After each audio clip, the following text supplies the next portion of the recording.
Friends, good evening. कैसे हैं आप सब? आशा करती हूँ आप सब ठीक ठाक होंगे और जहाँ पे भी होंगे एग्जाम की तैयारी में लगे होंगे। तो आज हम लेकर आ गए हैं आपके लिए हिस्ट्री पेपर 7 का VVI क्वेश्चन, जो कि आपके एग्जाम की दृष्टि से काफ़ी महत्वपूर्ण होने वाला है।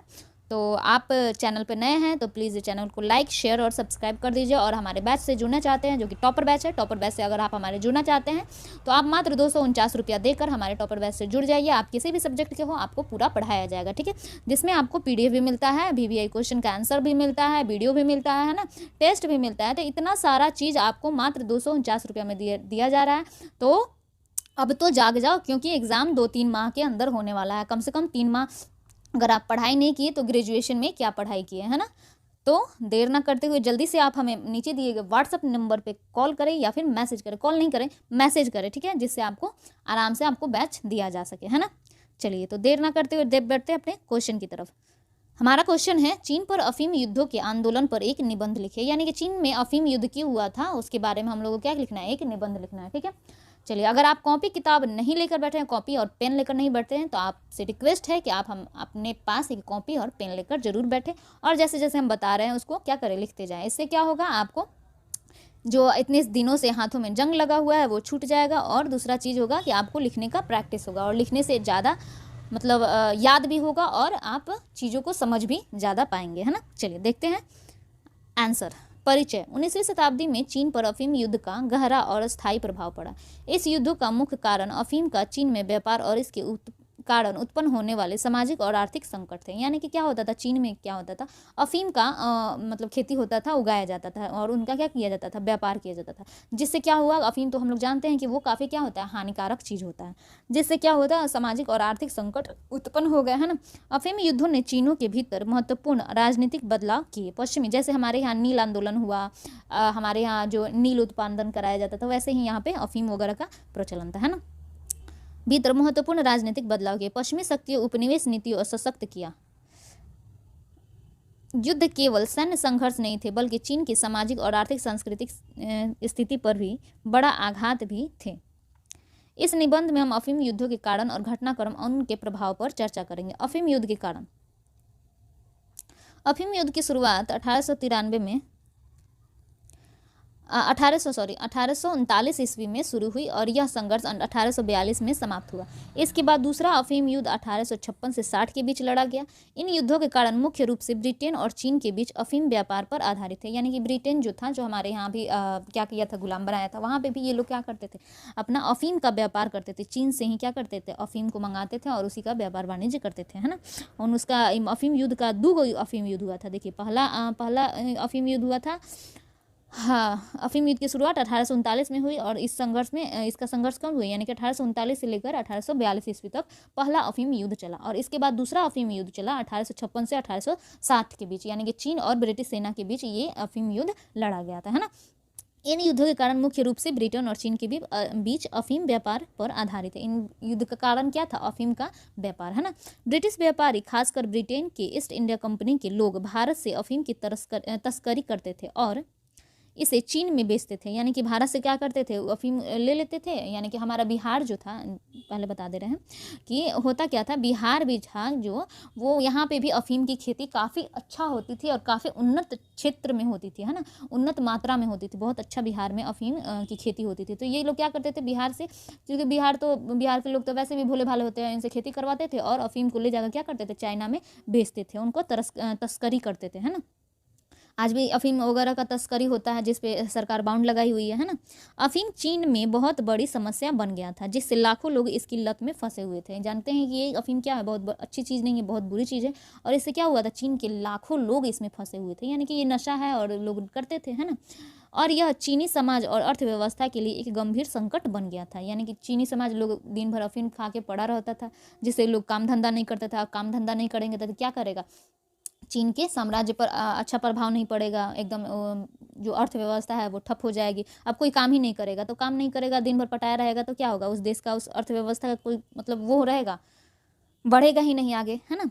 चीन ने अफीम की तस्करी को रोकने के लिए सख्त कदम उठाए और 1839 में ग्वांगझू के चीनी आयुक्त लिन जेक्सू ने अफीम को नष्ट करने का आदेश दिया। यानी कि यहाँ पे को होगा, है ना, एक आयुक्त थे चीन के जी, ठीक है, लिन जेंगसू और ग्वांगझू। इन्होंने 1839 में जितना भी अफीम था उसको क्या किया, नष्ट करने का आदेश दिया कि इसको जला दो, खत्म कर दो, नदी में बहा दो, इधर उधर कर दो, है ना, कि लोगों तक ना पहुंचे, है ना। इसके परिणाम स्वरूप ब्रिटेन ने इसे एक व्यक्तिगत अपमान के रूप में देखा। उन्होंने कहा कि हाँ, हमारा चीन हमारा क्या कर रहा है, अफीम जो है इसको जला दे रहा है, उसको खत्म कर दे रहा है, नदी में बहा दे रहा है, डिस्ट्रॉय कर दे रहा है, ये तो हमारा अपमान हो गया, एकदम सरासर अपमान हुआ गया, बहुत बड़ा अपमान हो गया। इसको अब ब्रिटेन जोड़ लिया कि हमारा चीज़ कैसे ये लोग फेंक दिया, कैसे इसका बहिष्कार कर दिया। अब ये लोग को लग गया ईगो, है ना। ब्रिटेन के व्यक्तिगत अपमान के रूप में देखा और चीन के खिलाफ युद्ध की योजना बनाई। ये लोगों को गुस्सा आ गया और ये लोग क्या किए, चीन के खिलाफ युद्ध की क्या किए, योजना बनाए। इस प्रकार पहला अफीम युद्ध शुरू हुआ। यानी कि इस तरह क्या हुआ था, इन्होंने जब इनके अफीम को जला दिया, उसको डिस्ट्रॉय कर दिया, खत्म कर दिया, तो इसकी गुस्सा के कारण क्या किया, ब्रिटेन ने चीन के खिलाफ युद्ध की योजना बनाई और इस तरह क्या हुआ था, पहला अफीम युद्ध हुआ था। ये पता चल गया कि पहला अफीम युद्ध क्यों हुआ था, है ना। चीन का मुकाबला ब्रिटेन से करना बहुत कठिन था क्योंकि ब्रिटेन एक अत्यधिक उन्नत समुद्री शक्ति थी जबकि चीन सैन्य संगठन कमजोर था। यानी कहने का अर्थ है कि उस वक्त ब्रिटेन जो थी वो काफ़ी शक्तिशाली थी सारे देशों से। अब ना चाइना थोड़ा सा मजबूत हो गया है, ठीक है, लेकिन ब्रिटेन उस वक्त के समय में काफ़ी मजबूत थी और सब जगह लगभग हर जगह अपना क्या की थी, उपनिवेश बनाई हुई थी। उपनिवेश कहने का अर्थ है कि अपना गुलाम बनाई हुई थी, हर देश को, हर राज्य को, हर जगह को अपना गुलाम बनाने की सोचती थी। जहाँ कुछ भी अच्छा मिलता था वहाँ पे चलो यहाँ पे व्यापार करते। हमारे देश में भी ऐसा ही हुआ ना कि हमारे देश में व्यापार करने के लिए आए, वहाँ पे सब भोले भाले लोग थे, राजा थे, एक दूसरे को लड़ा कर हिंदू मुस्लिम करके क्या किए, खुद ही शासक बन बैठे। तो इसी तरह ये लोग देखते थे, व्यापार करने के बहाने जाते थे और क्या करते थे, खुद ही शासक बन जाते थे, ठीक है। तो कारण पता चल गया कि पहला अफीम युद्ध क्यों हुआ था, है ना। चलिए देखते हैं दूसरा अफीम युद्ध। अफीम युद्ध के घटनाक्रम कैसे कैसे हुआ। पहला अफीम युद्ध 1839 में शुरू हुआ और 1842 में समाप्त हुआ। इस युद्ध में ब्रिटेन ने अपने आधुनिक सैन्य बल और नेवी का इस्तेमाल किया। चीन की सामरिक ढांचा पुराने। अब पहला अफीम युद्ध में क्या क्या हुआ था, कैसे कैसे हुआ था, इसको हम लोग देख रहे हैं ना। इन्होंने क्या किया था, ब्रिटेन के पास क्या थे, आधुनिक सैन्य बल थे। यानी कि सब परेड हमेशा लेफ्ट राइट करते रहता था, आधुनिक चीज़ों को देखते रहता था, खोजते रहता था और अपने सैन्य संगठन में यूज करता था, उसको प्रयोग करता था, ठीक है। जिससे क्या होता था, उनकी सैनिक शक्ति काफ़ी बढ़ती थी, है ना।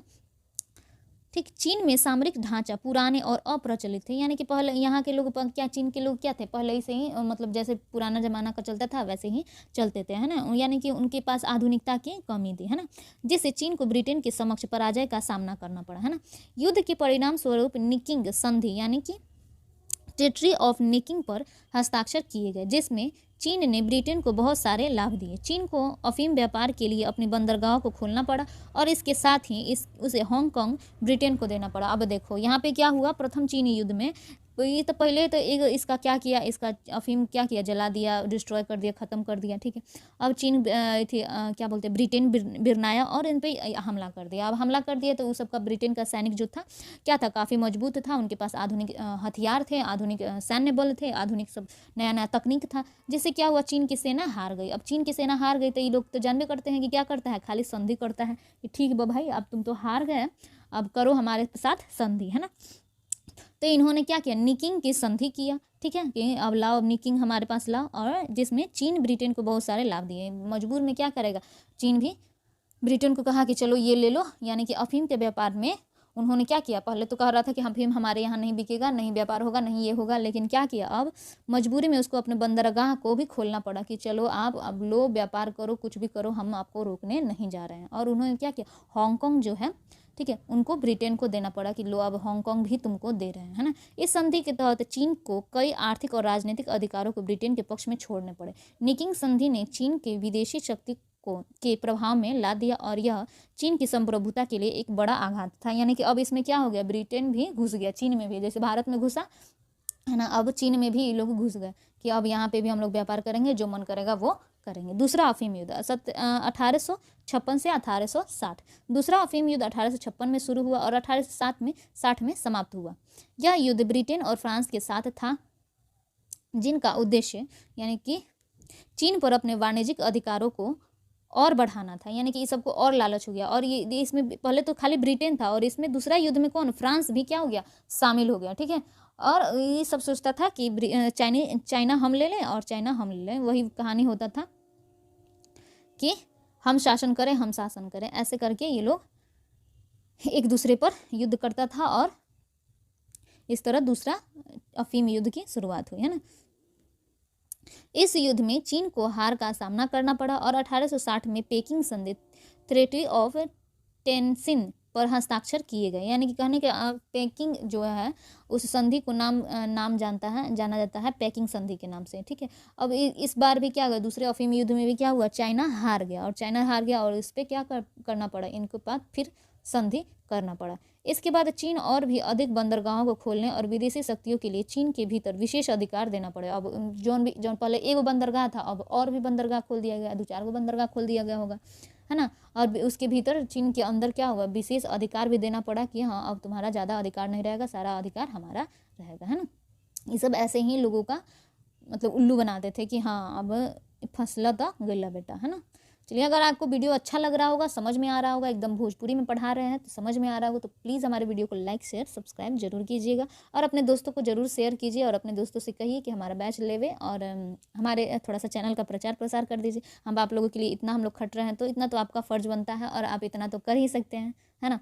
चलिए, अफीम युद्ध के परिणाम स्वरूप चीन में कई गंभीर सामाजिक, आर्थिक और राजनीतिक परिवर्तन हुए। अफीम युद्ध का क्या परिणाम हुआ और क्या प्रभाव हुआ उसको हम लोग देखते हैं, है ना। साम्राज्य की कमजोरी। अफीम युद्धों ने चीन के शासक क्विंग साम्राज्य की कमजोरियों को उजागर किया। युद्ध ने साबित कर दिया कि चीन का सैन्य और प्रशासनिक ढांचा पश्चिमी शक्तियों के सामने अपर्याप्त था। युद्ध ने चीन के आत्मविश्वास को चोट पहुंचाई और चीन की सम्राटी व्यवस्था को कमजोर कर दिया। सामाजिक संकट और अफीम युद्धों के बाद चीन में अफीम की तस्करी और बढ़ गई। अफीम की लत चीन के समाज में और अधिक फैल गई। अब कहने का अर्थ ये है कि पहले जहाँ पे थोड़ा थोड़ा चुरा के बेचा जाता था, ठीक है, अब वहाँ पे क्या हो गया, एगो बंदरगाह दे दिया प्रथम युद्ध में, उसके बाद दूसरा का युद्ध हुआ तो 3-4 गो बंदरगाह, बहुत सारा बंदरगाह दे दिया, तो क्या होगा, अफीम का और भी क्या हो गया, आगमन होने लगा। अब नशेड़ी जो रहता है अफीम को मांगता होगा, अब मांगता होगा तो ये सब बेचता होगा तो क्या होगा, समाज में विकास कहाँ से होगा, सब अफीम खा के बड़ा रहता होगा सब, है ना। जिससे समाज पे क्या होगा, मानसिक स्थिति पर गंभीर प्रभाव पड़ा। आप लोगों ने देखा होगा मूवी वगैरह में कि जो अफीम वगैरह का सेवन करते हैं उनका क्या मानसिक स्थिति हो जाता है, जैसे पागल जैसा हो जाता है ना। युद्ध के कारण अफीम की खपत और बढ़ी और चीन में इसके नशे की समस्या गंभीर हो गई। यानी कि बहुत सारा लोग क्या करने लगा, इस सब चीज़ का नशा करने लगा, जो कि काफ़ी खतरनाक होता है, ठीक है। देखते होंगे आप मूवी में वगैरह में कि आदमी एकदम पागल जैसा हो जाता है ना। आर्थिक हानि। अफीम युद्धों के परिणाम स्वरूप चीन की अर्थव्यवस्था को भी बहुत नुकसान हुआ। युद्धों ने चीन की वाणिज्यिक नीतियों को अव्यवस्थित किया और विदेशी शक्तियों के वाणिज्यिक हितों की प्राथमिकता दी। इससे के कारण चीन में व्यापार घटा बढ़ा और व्यापार घाटा, यानी कि चीन का व्यापार जो होता है उसमें क्या होगा, घाटा बढ़ने लगा, कि घाटा होने लगा, कहने का अर्थ ये है, ठीक है। और स्थानीय उद्योग प्रभावित हुए, यानी कि जो भी उद्योग वाणिज्य होगा वो क्या हो गया, माइनस में चला गया, उसको क्या हुआ, लॉस होने लगा। और आधुनिक उद्योग क्या हुआ, स्थानीय उद्योग भी प्रभावित हुए, कितने उद्योग बंद हो गए, है ना, कितने दिवालिया हो गए, तो बहुत सा बुरा प्रभाव पड़ा था, है ना। विदेशी सैन्य शक्तियों का प्रभाव। अफीम युद्धों ने चीन को पश्चिमी शक्तियों के प्रभाव में ला दिया। युद्ध के बाद चीन में कई अन्य यूरोपीय और अमेरिकी शक्तियां भी आई। अब देखा देखी ब्रिटेन के अभी फ्रांसीसी काहे रुकने जाए, अमेरिका काहे रुकने जाए, और भी जौन सब मजबूतवा देश था उन लोग भी क्या किया, अपना रुख अपनाया कि चल चीन में अच्छा व्यापार मिल रहा है, अच्छा पैसा मिल रहा है, चलो वहीं पर व्यापार वाणिज्य किया जाए। तो बहुत सारा और भी यूरोपीय सब आने लगा, है ना। वे चीन के संसाधनों और बाजारों का लाभ उठाने लगे, है ना। इससे चीन को एक उपनिवेशी स्थिति में डाल दिया जहां चीन की संप्रभुता और स्वतंत्रता क्या हो गई, सीमित हो गई। यानी कि बहुत सारा शक्ति आ गया, बहुत सारा ब्रिटेन आया, फिर फ्रांस आया, फिर रूस आया, अमेरिका आया, बहुत सारा जो भी व्यापार करने वाला था ये सबको तो पता चल जाता था कि कहाँ कहाँ हो रहा है ना। तो इस तरह से क्या हुआ, चीन के व्यापार वाणिज्य कम होता गया और इस सब का व्यापार वाणिज्य फैलता गया, है ना। आंतरिक संघर्ष। अफीम युद्धों के बाद चीन में आंतरिक संघर्ष बढ़ा, जैसे ताइपिंग विद्रोह और बक्सर्स विद्रोह, है ना। यहाँ हमारे यहाँ बक्सर विद्रोह हुआ था, यहाँ पे बक्सर्स विद्रोह हुआ था, है ना, 1899 से 1901 ईस्वी में। ये विद्रोह चीन में विदेशी शक्तियों के खिलाफ थे और युद्ध के कारण उत्पन्न हुए सामाजिक और राजनीतिक असंतोष के परिणाम हुए थे। क्योंकि युद्ध में देखिए किसी भी देश का मुनाफा नहीं होता, घाटा ही घाटा होता है। वहाँ के लोग मरते हैं, वहाँ के संसाधन का दुरुपयोग होता है, ऊपर से ब्रिटेन जैसा आदमी आके उस पर शासन करता है, तो सोचिए उस सब तो क्या होता, चूसने वाला काम करता था। जिस भी देश में जाता था उसकी अर्थव्यवस्था, उसके संसाधन, उसका संपत्ति सब क्या करता था, चूस करके क्या करता था, ब्रिटेन भेज देता था। तो इस तरह से क्या हुआ, बहुत लोग असंतोष हुए, भूखे रहने लगे, माने बेरोजगारी बढ़ गई, खाने को नहीं मिलता था। तो इस तरह लोगों में जब असंतोष बढ़ेगा तो क्या होगा, बहुत सारा विद्रोह उत्पन्न होगा कि हाँ ऐसा क्यों है ना। चलिए, अपने देश में भी ऐसा ही हुआ था, बहुत सारा विद्रोह हुआ था, तब जाके बहुत माने मेहनत के बाद देश हमारा आज़ाद हुआ है ना। चलिए, निष्कर्ष, अफीम युद्धों ने चीन के इतिहास में एक निर्णायक मोड़ लाया। इन युद्धों ने चीन के पश्चिमी शक्तियों के समक्ष अपमानित किया और उसकी संप्रभुता को चुनौती दी। अफीम युद्धों के परिणाम स्वरूप चीन में बड़े सामाजिक और आर्थिक परिवर्तन हुए। इन युद्धों ने चीन को विदेशी शक्ति के प्रभाव में ला दिया। कहने का अर्थ है, चाइना ये बड़ा हीरो बनता है कि हमारे जैसा टेक्नोलॉजी, हमारे जैसा लोग, हमारे जैसा ये व्यापार वाणिज्य कहीं भी नहीं है। लेकिन उस वक्त क्या था, ब्रिटेन इनको भी क्या किया था, हालत ख़राब कर दिया था, है ना। पढ़ने से हम लोगों को पता चल रहा है ना कि चाइना की असली औकात क्या थी, है ना। चलिए, इसीलिए पढ़ा जाता है। देखिए, पढ़िएगा तो कोई भी चीज़ पे क्या होगा, आपका व्यापक दृष्टिकोण जाएगा कि हाँ, क्या हुआ था, क्या नहीं हुआ था, किस कारण चाइना आज इतना आगे बढ़ गया, क्यों हम लोग पीछे रह गए। बहुत सारा रीजन होता है जो कि इतिहास में क्या होता है, दफन होता है। और उस सब चीज़ को हम लोग पढ़ के क्या करते हैं, ज्ञान अर्जित करते हैं और अपने जीवन में उतारते हैं। या फिर आप कहीं भी जाइए, अगर आपके पास जानकारी होगा ना, तो आप किसी भी चीज़ के बारे में आप बोल सकते हैं। कोई भी आपको मूर्ख नहीं बना सकता है, ऐसे ना ऐसे हुआ था। अगर चाइना आपके सामने आकर कहे, इस वक्त मान लीजिए एग्जाम्पल फॉर कि हम बहुत अच्छे थे, ये थे, वैसे थे, तो आप तुरंत कही गए हैं तू का अच्छा था, तोरा कहता धूल चटैले था अफीम युद्ध में, प्रथम अफीम युद्ध में तोरा का ऐसे किया और दूसरा अफीम युद्ध में तोरा का ऐसे किया, तो हमसे कब बतियाएगा। तो ये क्या होगा, ये शिक्षा के बदौलत क्या होगा, आपका समझ में विकास हुआ, जिसके कारण क्या, आप किसी के सामने डरते नहीं हैं, झुकते नहीं हैं, है ना। उसका अगर कोई चीज़ गलत बोल रहा है तो उसका क्या करते हैं, विरोध करते हैं, है ना, और सही चीज़ बताते हैं, है ना। क्योंकि आप पढ़े हैं ग्रेजुएशन, क्योंकि आप ग्रेजुएशन में हैं और लास्ट ईयर में हैं और आप एक जिम्मेदार नागरिक बनने जा रहे हैं। आप वोट भी देते होंगे, बहुत सारे बच्चे वोट भी देते होंगे, है ना। तो इन सब चीज़ों के बारे में जानना ज़रूरी होता है कि हाँ, एक हमारा ही राष्ट्र एक गुलाम नहीं था, हमारा ही राष्ट्र के ऊपर अत्याचार नहीं हुए। बहुत सारे राष्ट्र भी हैं जो कि क्या हुए, गुलाम हुए और हमसे अच्छी स्थिति में। आज चाइना क्या है, भले हम लोग कहते हैं कि चाइना है, ये है, वो है, लेकिन क्या है, चाइना आज हम लोगों से काफ़ी अच्छी स्थिति में, विश्व की दूसरी सेकंड सबसे बड़ी अर्थव्यवस्था के रूप में उभरा। जबकि इसके ऊपर इतना यहाँ पे लोग क्या करते थे, अफीम पी के, अफीम खा के क्या करते थे, ढिमलाए रहते थे। तो इन सब चीज़ों से क्या होता है, हमें सीखने का मौका मिलता है। पढ़ाई से यही चीज़ है कि हमें क्या होता है, सीखने का मौका मिलता है ना। चलिए, देखते हैं अपना आंसर की तरफ। अगर वीडियो अच्छी लग रही हो तो प्लीज़ लाइक कीजिए, मेरे लिए लाइक कीजिए, ठीक है, और अपने प्यारे देश भारत के लिए लाइक कीजिए, है ना। अफीम युद्धों के परिणाम स्वरूप, और जो चाइना से नफरत करते वो भी लाइक करेंगे अफीम युद्धों के परिणाम स्वरूप चीन में बड़े सामाजिक और आर्थिक परिवर्तन हुए और इन युद्धों ने चीन को विदेशी शक्ति के प्रभाव में ला दिया। इसने चीन की निरंतर संघर्षों और सुधारों की प्रक्रिया को जन्म दिया। अफीम युद्धों ने चीन की राजनीतिक स्थिति को स्थायी रूप से प्रभावित किया और चीन के लिए एक नई दिशा की आवश्यकता को उजागर किया। कहने का अर्थ है ये है कि इन्होंने क्या किया अपने अर्थव्यवस्था में, या फिर जो भी हुआ, अच्छा हुआ बुरा हुआ, लेकिन इन्होंने क्या किया, अपना संभाला, अपने लोगों को देखा, अपना सुधार किया, है ना। शासन व्यवस्था में जिस तरह भी हो, अपना सुधार करके आज सेकंड दुनिया की दूसरी सबसे बड़ी अर्थव्यवस्था के रूप में आज ये उभरे हुए हैं, है ना। चलिए, तो इसी के साथ आज का हमारा वीडियो होता है समाप्त। मिलते हैं नेक्स्ट वीडियो में। आप से निवेदन है कि आप अपने टेस्ट की तैयारी शुरू कर दीजिए, क्योंकि सरस्वती पूजा बाद टेस्ट कभी भी हो सकता है ना। तो आप अपने टेस्ट में लगे रहिए, ठीक है। तब तक देखते रहिए ऑल इन 8454। अगर आप बैच लेना चाहते हैं तो हमें मैसेज जरूर कीजिए, है ना। चलिए, और साथ में नए वर्ष की हार्दिक शुभकामनाएं भी हमारी टीम की तरफ से आपको दिया जा रहा है। आपको ग्रुप में ऑलरेडी हमने तो मैसेज कर दिए थे, ठीक है, और अभी क्लास चल रहा है तो क्लास में भी आपको हम 2025 का हार्दिक शुभकामनाएं दे रहे हैं कि आप ज़िंदगी में कुछ अच्छा कीजिए, बहुत बेहतरीन कीजिए, ठीक है। तो इसी के साथ आज हम 2 जनवरी है, तो आज हम पेपर 7 हिस्ट्री ऑनर्स पेपर 7 के वे सारे महत्वपूर्ण प्रश्नों को देखेंगे जो आपके एग्जाम की दृष्टि से महत्वपूर्ण ही नहीं बल्कि काफ़ी ही महत्वपूर्ण है, ठीक है। हम लोगों ने ऑलरेडी पेपर 5 और पेपर 6 को देख लिए हैं, आज हम देखेंगे पेपर 7, ठीक है।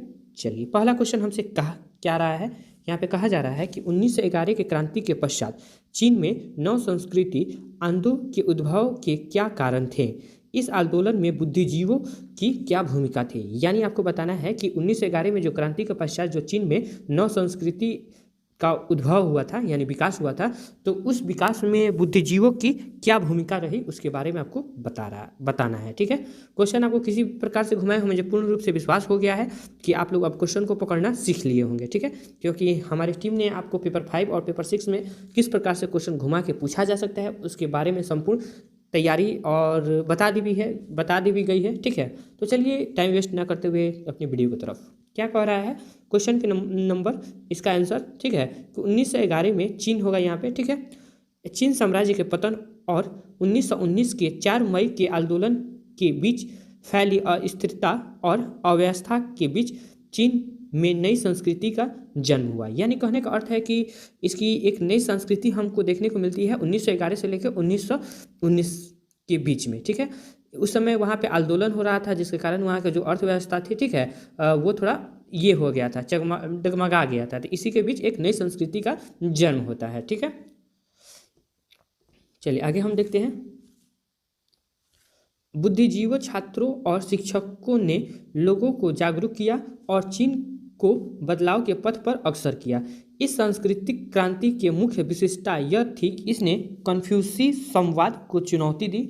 चारों ओर राष्ट्रीयता, जनतंत्र, उदारवाद, विज्ञान, समाजवाद और साम्यवाद की बातें होने लगी। यानी चारों तरफ एक प्रकार से एक माहौल बना दिया गया, ठीक है। राष्ट्रीयता की नई अवधारणाएं उभर कर सामने आई। विज्ञान और प्रजातंत्र नई सोच पद्धति के आधार बन गए। प्रथम विश्व युद्ध के बाद जापान और पश्चिमी में शिक्षा ग्रहण करने के पश्चात अधिकांश छात्र साम्राज्य विरोधी आंदोलन में सक्रिय हो गए। यानी जितने भी वहाँ के एक 8 साल एक बहुत अच्छा एक टाइम होता है, ठीक है। तो उस समय जितना भी ये लोग थे, मतलब बाहर से शिक्षा ग्रहण किए हुए थे, ठीक है, जापान के पश्चिमी क्षेत्र से, तो वहाँ पे जो पढ़ के बच्चे आए हुए थे, तो यहाँ अब विरोध यानी आंदोलन करना शुरू कर दिए, ठीक है। जैसे एक छोटा सा एग्जाम्पल देते हैं, इसका आप समझने के लिए मैं एग्जाम्पल दे रहा हूँ, ऐसा आप रियल में नहीं समझिएगा। एक छोटा सा आपको उदाहरण दे रहा हूँ ताकि आपको समझ में आ सके। अभी आप देख सकते हैं बीपीएससी वाला का क्या अभी हाल है, तो उसी प्रकार से आंदोलन उस समय भी हो रहा था, ठीक है। अब आगे हम बढ़ते हैं। चीन के 6 सिद्धांत स्वतंत्र बनो, यानी उन्होंने ये अपना ये क्या हुआ था, यानी आप कह सकते हैं जैसे गांधी जी ने कहा था कि भारत छोड़ो, ठीक है, तो उसी प्रकार से आप कह सकते हैं कि वो एक प्रकार से वो नारा दिए हुए थे, ठीक है। सिद्धांत क्या था? स्वतंत्र बनो, दब्बू नहीं, प्रगतिशील बनो, रूढ़िवादी नहीं, ठीक है, वचाल बनो, मूक नहीं, यानी बोलने वाला बनो, बिना बोलने वाले, यानी मूक का अर्थ हुआ कि आप कम बोलने वाला, ठीक है, एकदम मुझे गूंगा, एक टाइप से गूंगा ही इसको कह सकते हैं, ठीक है। आगे हम देखते हैं। विश्वासवादी बनो, सक्रिय नहीं, ठीक है, व्यवहारिक बनो, रूपवादी नहीं, वैज्ञानिक बनो, कल्पनाशील नहीं। तो इस प्रकार से वो जो युवक थे वह उस समय वो नारा दे रहे थे, ठीक है। चलिए आगे हम बढ़ते हैं। नवयुवकों के लिए ब्रह्म वाक्य थे। नई संस्कृति के प्रचार प्रसार में साहित्य ने महत्वपूर्ण योगदान दिया। यानी इनके कहने का अर्थ है कि इनके प्रचार में काफ़ी ही हेल्प कौन किया, तो वहाँ की संस्कृति ने इनको काफ़ी ही महत्वपूर्ण योगदान दिया था, ठीक है। नए सांस्कृतिक आंदोलन के प्रयासों से नए देशी साहित्य को सम्मान प्राप्त हो सका। धीरे धीरे आधुनिक विचार अपेक्षाकृत विशाल शिक्षित समाज में फैल गया। यानी कहने का अर्थ है कि जो यहाँ का जो आंदोलन हो रहा था, ठीक है, उसको सांस्कृतिक से जोड़ दिया गया, और सांस्कृतिक से जब जोड़ दिया गया तो जो शिक्षित जो समाज था उसमें वो सारे जो उसका जो नारे दिए हुए थे वो लोग समझ गए कि ये हमारे साथ कितना अन्याय हो रहा है, और उस समय अन्याय हो रहा है, तो जितने भी शिक्षित समाज थे उसमें उस पार्टी में जुड़ते चले गए, और एक आगे चलकर देखेंगे ये काफ़ी एक बड़ा पार्टी बन जाता है, ठीक है। आगे देखते हैं। चीन सांस्कृतिक क्रांति के दौरान नारी मुक्त, युवा शक्ति, राजनीतिक मुक्त और सामाजिक उत्थान की बात की गई, ठीक है। सभी ने यह स्वीकार कर लिया कि आधुनिकता का स्वागत करने के लिए कन्फ्यूशियसवाद को हटाना जरूरी था। यानी कहने का अर्थ है कि आधुनिकता अगर लाना है तो वहाँ का जो हमारा साम्राज्य है, ठीक है, कन्फ्यूशियसवाद उसको हटाना जरूरी है, ठीक है। चीन के युवा बुद्धिजीवियों का यह नारा लोकप्रिय बन गया था कि हम श्रीमान विज्ञान और श्रीमान प्रजातंत्र को चाहते हैं, और कन्फ्यूशियस और उनके दल का बहिष्कार करते हैं, ठीक है। यानी वहाँ का एक बहुत फेमस नारा बन गया था, है ना। आगे हम बढ़ते हैं। सुधार आंदोलनों, बहसें, वाद विवाद और परस्पर विरोधी सरकारों के मध्य से चीन की चिन्हित्व की मूल्यांकन और प्रासंगिकता पर लगातार विचार होता रहा। कुछ विचारों को मूर्त रूप में ढाला जा सका और साम्यवाद जैसी प्रवृत्ति उभर कर सामने आई, ठीक है। यहाँ तक किसी बच्चे को दिक्कत नहीं होगा। आगे हम देख लेते हैं कि 1911 की क्रांति के बाद चीन में नव सांस्कृतिक आंदोलन उद्भव के कुछ कारण ये रहे। कारण तो ऊपर देखे ही हैं, थोड़ा सा और कारण देख लेते हैं। ये भी उसका मुख्य कारण था। पहला कि चीन में बुद्धिजीवियों में मार्क्सवाद के प्रति आकर्षण बढ़ा था। दूसरा जो है कि चीन के बुद्धिजीवियों को लगता था कि देश की समस्याओं का समाधान समाजवादी पद्धति से ही हो सकता है। अगला देख लेते हैं। अगला यह है कि चीन के बुद्धिजीवियों ने अपने देशों को एक प्रगतिशील देश बनाने का दृढ़ संकल्प लिया था। अगला देखते हैं। चीन के बुद्धिजीवियों ने भाषा में सुधार कर एक नई साहित्यिक परंपरा की नींव रखी, यानी कि वहाँ पे जो भाषा का प्रयोग किया जाता रहा था तो उस समय उस भाषा को कुछ परिवर्तित करके उस साहित्यिक परंपरा का उसको नींव रखा गया। ठीक है, चलिए आगे हम देखते हैं। अब बुद्धिजीवियों का किस प्रकार से भूमिका था उसके बारे में हम देख लेते हैं। इस आंदोलन में बुद्धिजीवियों की भूमिका इस प्रकार से है। ठीक है, चीन के बुद्धिजीवियों ने मार्क्स और एंजल्स के सिद्धांतों का प्रसार किया, यानी वो जो बुद्धिजीवी व्यक्ति थे तो उस किसके आधार पर चलते थे, तो मार्क्स और एंजलिस के सिद्धांत पर वो लोग कार्य करते थे। ठीक है, चलिए आगे हम देखते हैं। चीन के बुद्धिजीवियों ने कम्युनिस्ट मैनिफेस्टो का चीनी भाषा में अनुवाद किया। अगला जो देखते हैं कि चीन के बुद्धिजीवियों ने, आज हम हिस्ट्री ऑनर्स पेपर 7 के क्वेश्चन नंबर 2 देखेंगे, जो आपके एग्जाम की दृष्टि से महत्वपूर्ण ही नहीं बल्कि काफ़ी ही महत्वपूर्ण होने वाला है। ठीक है, हम लोगों ने ऑलरेडी क्वेश्चन नंबर 1 देख लिए हैं, आज हम देखेंगे क्वेश्चन नंबर 2। ठीक है, क्वेश्चन नंबर 2 हमसे कहा जा रहा है यहाँ पे कि जापान की विस्तारवादी नीति के मूल में विभिन्न विचारधाराएं कौन सी थी, यानी आपको बताना है कि जो जापान की विस्तारवादी नीति थी तो उसके कौन से मूल्य विभिन्न विचारधाराएं थी उसके बारे में आपको बताना है। क्वेश्चन आपको इस प्रकार से भी एग्जाम में देखने को मिल सकता है कि जापान की विस्तारवादी नीति के मूल्य में विभिन्न विचारधाराओं पर प्रकाश डाले। ठीक है, यहाँ पे कौन सी थी यह हटा देगा, यहाँ पे प्रकाश डाले, या फिर हो सकता है कि 100% व्याख्या करें, या फिर आपसे ऐसे भी क्वेश्चन कर सकता है कि जापान की विस्तारवादी नीति के मूल्य में आप अपने दृष्टिकोण से किस प्रकार से देखते हैं। ठीक है, तो क्वेश्चन आपको किसी भी प्रकार से घुमाए, आपको कंफ्यूज नहीं होना है, बस आपको कॉन्सेप्ट क्लियर ये लेकर चलना है कि हमसे पूछा जा रहा है जापान की विस्तारवादी नीति। बस आपको इतना याद रखना है कि जापान की विस्तारवादी नीति पूछे तो आपको इस आंसर का आपको लिख देना है। ठीक है, तो क्वेश्चन को बहुत अच्छा तरीका से हम लोगों ने समझ लिया है, तो आइए फटाफट इसका आंसर भी हम देख लेते हैं।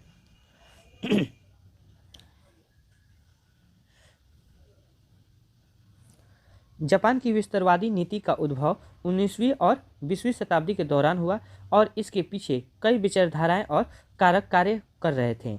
जापान का उद्देश्य एक शक्तिशाली साम्राज्य स्थापित करना था और इसके लिए उसने न केवल सैन्य बल का उपयोग किया बल्कि आर्थिक, सांस्कृतिक और राजनीतिक कारकों को भी अपने विस्तारवादी लक्ष्य की प्राप्ति में शामिल किया।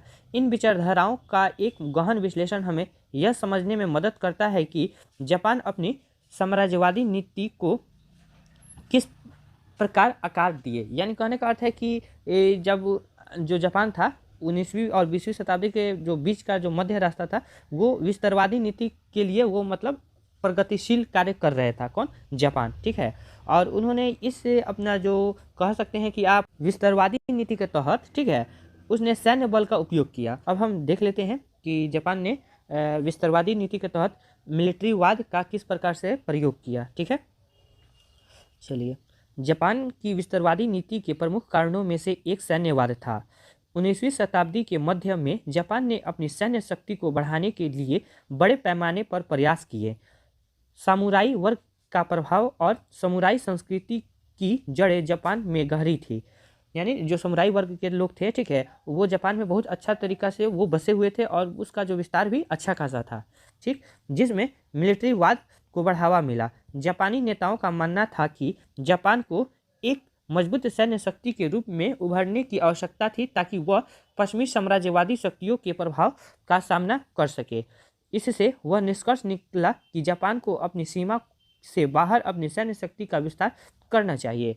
मिलिट्रीवाद ने न केवल जापान की विदेशी नीति को प्रभावित किया बल्कि इसके सैन्य नेतृत्व को भी निर्णय लेने में महत्वपूर्ण भूमिका दी। ठीक, आगे बढ़ते हैं। अब इसका क्या योगदान रहा विस्तारवादी नीति का? नस्लीय श्रेष्ठता का विचार। ठीक है, तो इसके बारे में थोड़ा सा हम जान लेते हैं। देखिए, जिस प्रकार से हम टॉपिक वाइज टॉपिक बता रहे हैं उसी प्रकार से एग्जाम में भी आप टॉपिक वाइज टॉपिक लिखिएगा, ठीक, ताकि आपको फुल मार्क्स मिल सके। जापान की विस्तारवादी नीति का एक अन्य अन्य महत्वपूर्ण कारण नस्लीय श्रेष्ठता का विचार था। जापानी विचारक और नेता अक्सर मानते थे कि जापान और जापानी संस्कृति अन्य एशियाई और पश्चिमी देश से श्रेष्ठ है। यानी कि जो वहाँ के लोग थे, यानी जापानी जो विचारक थे या फिर नेता थे, ठीक है, वो मानते थे कि जो हमारी जो संस्कृति है वो एशियाई और पश्चिमी देश से श्रेष्ठ है, ठीक है, यानी हमारा सबसे श्रेष्ठ है और जो एशियाई और पश्चिमी देश का है उनका जो संस्कृति है वो थोड़ा सा हमसे कमज़ोर है, यानी मतलब कह सकते हैं थोड़ा सा कमज़ोर है, यानी ख़त्म है अपने भाषा में। इस विचारधारा के अनुसार जापान को एशियाई का एक प्रमुख शक्ति केंद्र बनाना था। जापानी नेताओं का मानना था कि जापान को एशियाई देश का नेतृत्व करना चाहिए और इसे पश्चिमी साम्राज्यवाद से मुक्ति दिलाने का दायित्व भी सौंपा गया था। यह एशियाई के लिए एशिया का विचार था, जिसमें जापान ने खुद को एशिया के देशों का मुक्तिदाता माना। इस सोच ने जापान को दूसरे एशियाई देशों पर आक्रमण करने के लिए प्रेरित किया, जैसे कि चीन और कोरिया, ठीक है, यानी उसे प्रेरित किया कि आप चीन और कोरिया पे आप लोग आक्रमण कर सकते हैं, क्योंकि आपको हम जो एशियाई देश है, ठीक है, उसे हम आप मुक्तिदाता अपने आप को घोषित किया हुआ था, कौन? जापान, ठीक है। तो वहाँ का वो जो सैन्य था उसका ये साथ देने लगे, ठीक है। आगे अब हम बढ़ते हैं। आर्थिक विस्तारवाद। आर्थिक कारण भी जापान की विस्तारवादी नीति के प्रमुख तत्व थे। 19वीं शताब्दी के अंत तक जापान का औद्योगिकीकरण तेजी से हुआ और उसकी अर्थव्यवस्था में तीव्र वृद्धि देखने को मिली, लेकिन इसके साथ ही जापान को प्राकृतिक संसाधनों की कमी महसूस होने लगी, क्योंकि उसकी भूमि सीमित थी। उसके समाधान के लिए जापान को नए संसाधनों की आवश्यकता थी, जैसे कोयला, तेल और खनिज। इसके अलावा जापान को नए बाजारों की भी तलाश थी, ताकि वह अपनी औद्योगिक उत्पादों को बेच सके। इस प्रकार जापान ने चीन, कोरिया और दक्षिण पूर्व एशिया जैसे क्षेत्रों पर आक्रमण किया, ताकि वह वहां से प्राकृतिक संसाधन प्राप्त कर सके और नए व्यापारिक मार्ग स्थापित कर सके। यानी उसका तो बाजार वगैरह भी खोजना था, है ना। अगर आप सामान का मैन्युफैक्चरिंग कर रहे हैं तो उसको बेचने के लिए आपको चाहिए और उसको कच्चा माल भी चाहिए, ठीक है। आप तो अपने देश में सिर्फ मैन्युफैक्चरिंग नहीं कर रहे हैं, तो उसको बाजार चाहिए, कच्चा माल चाहिए, है ना। उसको जो है उसको किस प्रकार से उसको बेचा जाए, तो उसके लिए बाजार भी होना चाहिए। तो उसको बाजार कहाँ मिला? तो जापान ने कहाँ किया? चीन, कोरिया और दक्षिण पूर्व एशिया जैसे क्षेत्रों पर आक्रमण किया और वहाँ के प्राकृतिक साधन वहाँ से मिला और अपना वहाँ पे व्यापारिक मार्ग भी स्थापित किया और वहाँ पे भी अपना बाजार बना लिया, ठीक है। चलिए आगे हम बढ़ते हैं।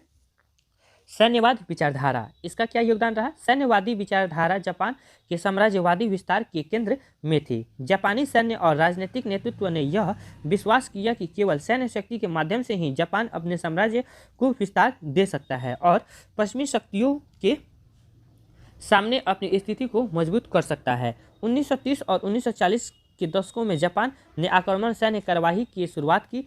मंचुक्युओ यानी मंचूरिया का कब्जा, चीन पर आक्रमण और द्वितीय विश्व युद्ध में भागीदारी इसका स्पष्ट उदाहरण है। जापान ने अपने सैन्य बलों का इस्तेमाल करते हुए व्यापक रूप से एशियाई देशों में अपनी सत्ता स्थापित करने की कोशिश की। अब इसका ये तो समझ गए। अब हम देख लेते हैं धार्मिक और सांस्कृतिक विचारधारा किस प्रकार से विस्तारवादी नीति का प्रयोग में लाया गया, ठीक है। जापान की विस्तारवादी नीति में शिंटो धर्म और जापानी सांस्कृतिक दृष्टिकोण भी महत्वपूर्ण भूमिका निभाते थे। शिंटो धर्म के अनुसार जापान को एक विशेष सांस्कृतिक और धार्मिक संस्थान प्राप्त था और यह माना जाता था कि जापान का नेतृत्व आध्यात्मिक और सांस्कृतिक मिशन के तहत एशिया में अन्य देशों की मदद करेगा। इस विचारधारा के अनुसार जापान का कर्तव्य था कि वह अपने साम्राज्य को स्थापित करके एशिया देशों को पश्चिमी शक्तियों के साम्राज्य से मुक्त करे। इसके अतिरिक्त जापान की सांस्कृतिक विचारधारा ने उसे अपने समाज और संस्कृति को दूसरे पर थोपने के लिए प्रेरित किया, जो अक्सर उसके साम्राज्यवादी लक्ष्यों से मेल खाती थी, ठीक है। तो इसका इस प्रकार से उसका योगदान रहा कि यानी कहने का अर्थ है कि हमारा जो धार्मिक और सांस्कृतिक था तो उसका भी योगदान विस्तारवादी नीति में काफ़ी ही महत्वपूर्ण रहा। अब हम छठा टॉपिक देख लेते हैं, पश्चिमी साम्राज्यवाद का विरोध। पश्चिमी देश के द्वारा एशियाई के देशों पर किए गए साम्राज्यवादी आक्रमणों ने जापान को भी इस दिशा में अक्सर किया। जापान ने देखा कि पश्चिमी शक्तियाँ जैसे ब्रिटेन, फ्रांस और अमेरिकी एशिया के कई हिस्सों में अपनी शक्तियाँ स्थापित कर चुके थी। जापान ने इस एक चुनौती के रूप में देखा और महसूस किया कि यदि वह भी अपनी शक्तियों को बनाए रखना चाहता है तो उसे भी अपने साम्राज्यवादी नीति अपनानी होगी। यह विरोध और प्रतिस्पर्धा जापान की विस्तारवादी नीति के एक और महत्वपूर्ण कारण के रूप में सामने आया। तो यानी हम लोगों ने बहुत अच्छा तरीका से समझ लिया विस्तारवादी नीति का कौन कौन से महत्वपूर्ण क्षेत्र थे और उन्होंने किस प्रकार से योगदान दिया। ठीक है, तो अब हम थोड़ा इसका हम निष्कर्ष देख लेते हैं। जिस प्रकार से हमने टॉपिक बताया है उसी प्रकार से आप एग्जाम हॉल में लिखिएगा, ताकि टॉपिक वाइज टॉपिक, ताकि आपका एग्जामिनर जब कॉपी चेक करे तो उनको काफ़ी अच्छा लगे और आपको फुल मार्क्स दे। ठीक है, चलिए। जापान की विस्तारवादी नीति का आधार मिलिट्रीवाद, नस्लीय श्रेष्ठता, आर्थिक विस्तारवाद, सैन्यवादी विचारधारा, धार्मिक और सांस्कृतिक विचारधारा और पश्चिमी साम्राज्यवाद का विरोध था। इन विचारधाराओं ने जापान को एक साम्राज्यवादी शक्ति के रूप में स्थापित करने की प्रेरणा दी और उसे अपने पड़ोसी देश पर आक्रमण करने के लिए प्रेरित किया। हालांकि इस नीति के परिणाम स्वरूप जापान को द्वितीय विश्व युद्ध में हार का सामना करना पड़ा, लेकिन यह स्पष्ट रूप से दर्शाता है कि जापान का विस्तारवादी नीति में एक जटिल विविध विचारधाराओं का समावेश था। तो आप लोगों ने ये क्वेश्चन को बहुत ही अच्छा तरीका से समझ लिया है। ठीक है, तो इसी के साथ होता है ये वीडियो समाप्त। मिलते हैं नेक्स्ट क्वेश्चन के साथ। ठीक है, आज हम देखेंगे question number 3 history honours paper 7 के वे सारे महत्वपूर्ण प्रश्नों का उत्तर, जो आपके एग्जाम की दृष्टि से महत्वपूर्ण ही नहीं बल्कि काफ़ी ही महत्वपूर्ण होने वाला है। इसके पहले हमने लोगों ने ऑलरेडी क्वेश्चन नंबर 2 को देख लिया था, जिसमें हमारा क्वेश्चन था कि जापान की विस्तारवादी नीति के मूल्य के विभिन्न विचारधाराएं कौन कौन सी थी, उसके बारे में हम लोगों ने चर्चा की हुई थी।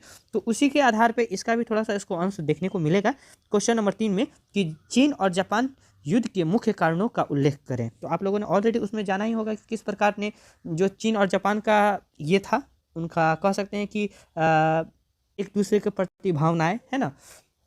चलिए, क्वेश्चन को आपको इस प्रकार से भी देखने को आपको मिल सकता है एग्जाम में कि चीन जापान युद्ध के मुख्य कारणों पर प्रकाश डाले। तो वहाँ पे आप कंफ्यूज नहीं होइएगा, बस आपको कॉन्सेप्ट क्लियर रखना है कि हमसे पूछा क्या जा रहा है, चीन और जापान के युद्ध के बारे में पूछा जा रहा है। ठीक है, तो उसी के बारे में हम बताएं। ठीक, चलिए अब आंसर की तरफ हम बढ़ते हैं। चीन जापान युद्ध 1894 से 1895 तक चला, जिसे प्रथम चीन जापान युद्ध भी कहा जाता है। एक महत्वपूर्ण संघर्ष था जिसने एशिया में शक्ति संतुलन को बदल दिया और जापान को एक प्रमुख साम्राज्यवादी शक्ति के रूप में स्थापित किया। यह युद्ध चीन और जापान के बीच हुआ था और इसके मुख्य कारण विभिन्न राजनीतिक, आर्थिक और सैन्य कारकों से जुड़े थे। निम्नलिखित बिंदुओं पर चीन जापान युद्ध के मुख्य कारण का विवरण किया गया है। तो आप लोग समझ ही रहे हैं कि उसमें भी हम लोगों में जापान की जो साम्राज्यवादी जो नीति था, तो उसमें भी यही कारण था, है ना, कि क्या था, आर्थिक और सैन्य कारण था, है ना। उसमें भी देखने को मिला है और इसमें भी देखने को मिला है। ठीक है, तो चलिए देख लेते हैं वो कौन कौन से कारण थे जिसके कारण चीन और जापान में युद्ध हुआ। अब हम देख लेते हैं कोरिया का प्रभुत्व, यानी चीन और जापान के युद्ध में इसका क्या योगदान रहा। ठीक है, इसका क्या कारण रहा, इसके बारे में थोड़ा सा हम देख लेते हैं कोरिया का प्रभुत्व के बारे में। ठीक है, कोरिया एक रणनीतिक रूप से महत्वपूर्ण क्षेत्र था जिसे दोनों चीन और जापान अपने प्रभाव क्षेत्र में शामिल किया था। चीन ने ऐतिहासिक रूप से कोरिया को अपनी संप्रभुता के तहत रखा था और कोरिया को एक संरक्षित राज्य के रूप में देखा जाता था। वहीं जापान ने कोरिया को अपने साम्राज्य के विस्तार के लिए एक महत्वपूर्ण क्षेत्र माना। जापान ने कोरिया में अपना प्रभाव बढ़ाने की योजना बनाई, जबकि चीन ने कोरिया में अपनी पारंपरिक संप्रभुता बनाए रखने की कोशिश की।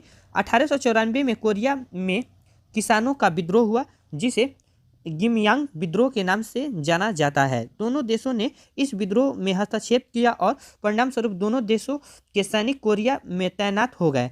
अतः यह संघर्ष चीन और जापान के बीच युद्ध का रूप ले लिया, क्योंकि दोनों देश कोरिया पर अपनी संप्रभुता का दावा कर रहे थे। यानी कहने का अर्थ है कि एक कोरिया जो है हमारा जो देश है, ठीक है, तो वो लोग जो थे, चीन कह रहे थे ये हमारा देश है, और ये जो जापान था वो कह रहा था कि इसमें हमारा संप्रभुत्व रहेगा, है ना।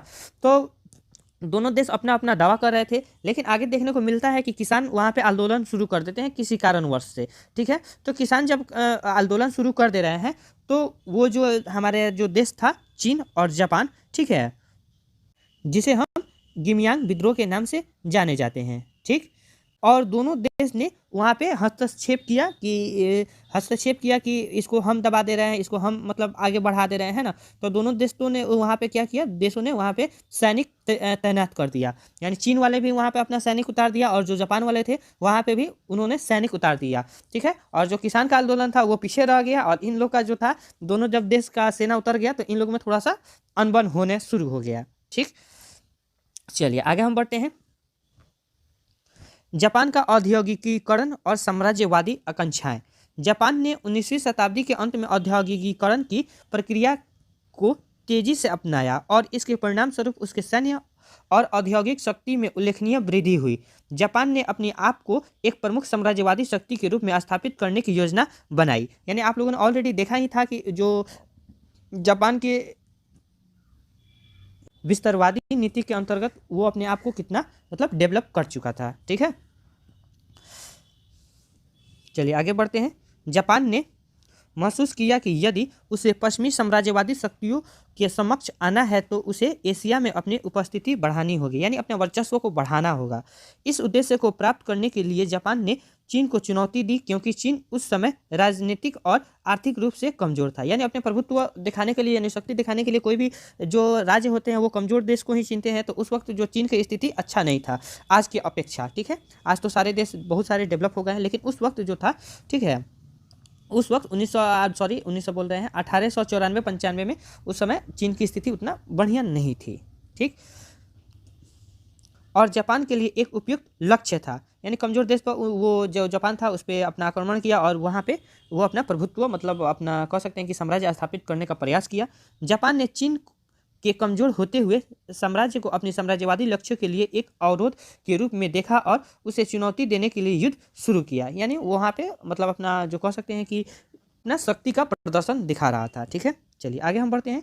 चीन का आंतरिक संकट। चीन उस समय गंभीर आंतरिक संकटों से जूझ रहा था। 19वीं शताब्दी के मध्य ताइपिंग विद्रोह यानी 1850 से 64 और बाद में बक्सर्स विद्रोह यानी 1899 से 1901 जैसी घटनाओं ने चीन को कमजोर कर दिया था। इसके अलावा चीन ने पश्चिमी शक्तियों से कई अनुबंध किए थे, जिनमें उसे अपनी संप्रभुता को आंशिक रूप से खोना पड़ा था। इन आंतरिक और बाहरी समस्याओं ने चीन की सैन्य और प्रशासनिक क्षमताओं को कमजोर कर दिया था और कमजोरी ने जापान को यह विश्वास दिलाया कि यह समय है जब जापान चीन को पराजित कर सकता है और एशिया में अपनी स्थिति को मजबूत कर सकता है। ठीक है, यानी वो वहाँ पे मतलब आक्रमण करेगा जापान और चीन पर अपना कब्जा कर लेगा और एशियाई पर अपना एक कह सकते हैं कि प्रभुत्व अपना स्थापित भी कर सकता है। ठीक है, इससे अच्छा मौका नहीं मिल सकता है। ठीक, चलिए आगे हम देखते हैं। मंचूरिया और सिन्हाई क्षेत्रों को लेकर भी संघर्ष हुआ। ये क्षेत्र चीन के लिए महत्वपूर्ण था क्योंकि यहाँ प्राकृतिक संसाधनों का भंडार था और यह क्षेत्र सामरिक दृष्टिकोण से भी महत्वपूर्ण था। जापान ने मंचूरिया और सिन्हाई में अपने प्रभाव को बढ़ाने के लिए चीन की चुनौती दी, जबकि चीन ने इसे अपनी संप्रभुता का उल्लंघन माना। यह विवाद दोनों देशों के बीच बड़े तनाव का कारण बना और युद्ध के प्रारंभ का एक प्रमुख कारण बना। ठीक है, यानी इसका भी एक प्रमुख कारण था। ठीक है, अब देख लेते हैं जापान के सैन्यीकरण और तैयारी। जापान ने 1868 में मेजी पुनः निर्माण के बाद अपनी सेना और नौसेना को आधुनिक बनाने में निवेश किया।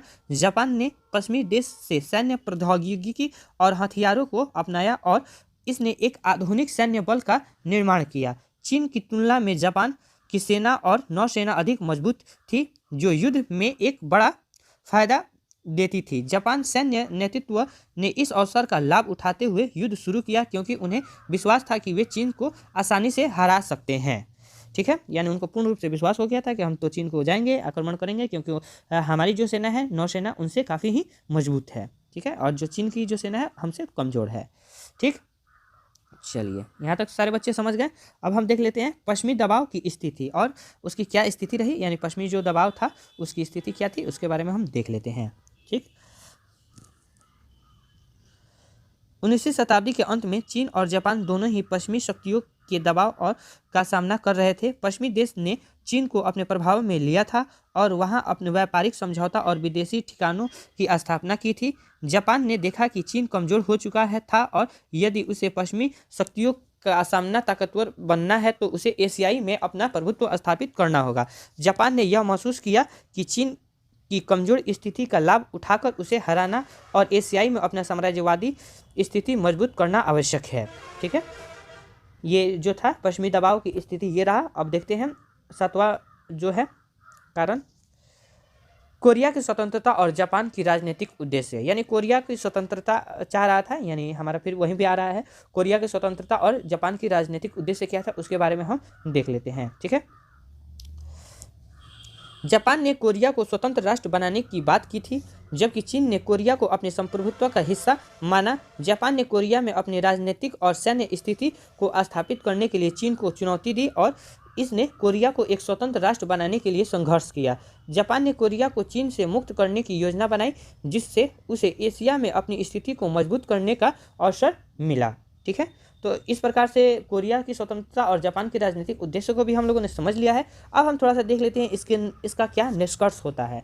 ठीक है, निष्कर्ष ये रहा। सारे जो प्रश्न हैं आपको निष्कर्ष अवश्य ही लास्ट में लिखिएगा कि इसका निष्कर्ष किस प्रकार से निकलता है। ठीक है, ताकि एग्जामिनर जब आपका कॉपी चेक करे तो उनको काफ़ी ही आकर्षित और एट्रैक्टिव आपका कॉपी लगे। और आपका जो नंबर है 20 नंबर का, तो वो आपको 20 में एकदम जो होता है ना 19 नंबर आपको अवश्य ही दें। ठीक है, चलिए इसका निष्कर्ष हम देख लेते हैं। चीन जापान युद्ध यानी 1894-95 का मुख्य कारणों में कोरिया का प्रभुत्व, जापान का औद्योगिकीकरण और साम्राज्यवादी आकांक्षाएं, चीन का आंतरिक संकट, मंचूरिया और शहनाई पर संघर्ष, जापान की सैन्य तैयारी और पश्चिमी दबाव शामिल थे। इस युद्ध के परिणाम स्वरूप जापान ने चीन को हराया और कोरिया पर अपना प्रभुत्व स्थापित किया। इसके अलावा इस युद्ध जापान को पश्चिमी शक्तियों के समान एक प्रमुख साम्राज्यवादी शक्ति के रूप में स्थापित करने का अवसर प्रदान करता है।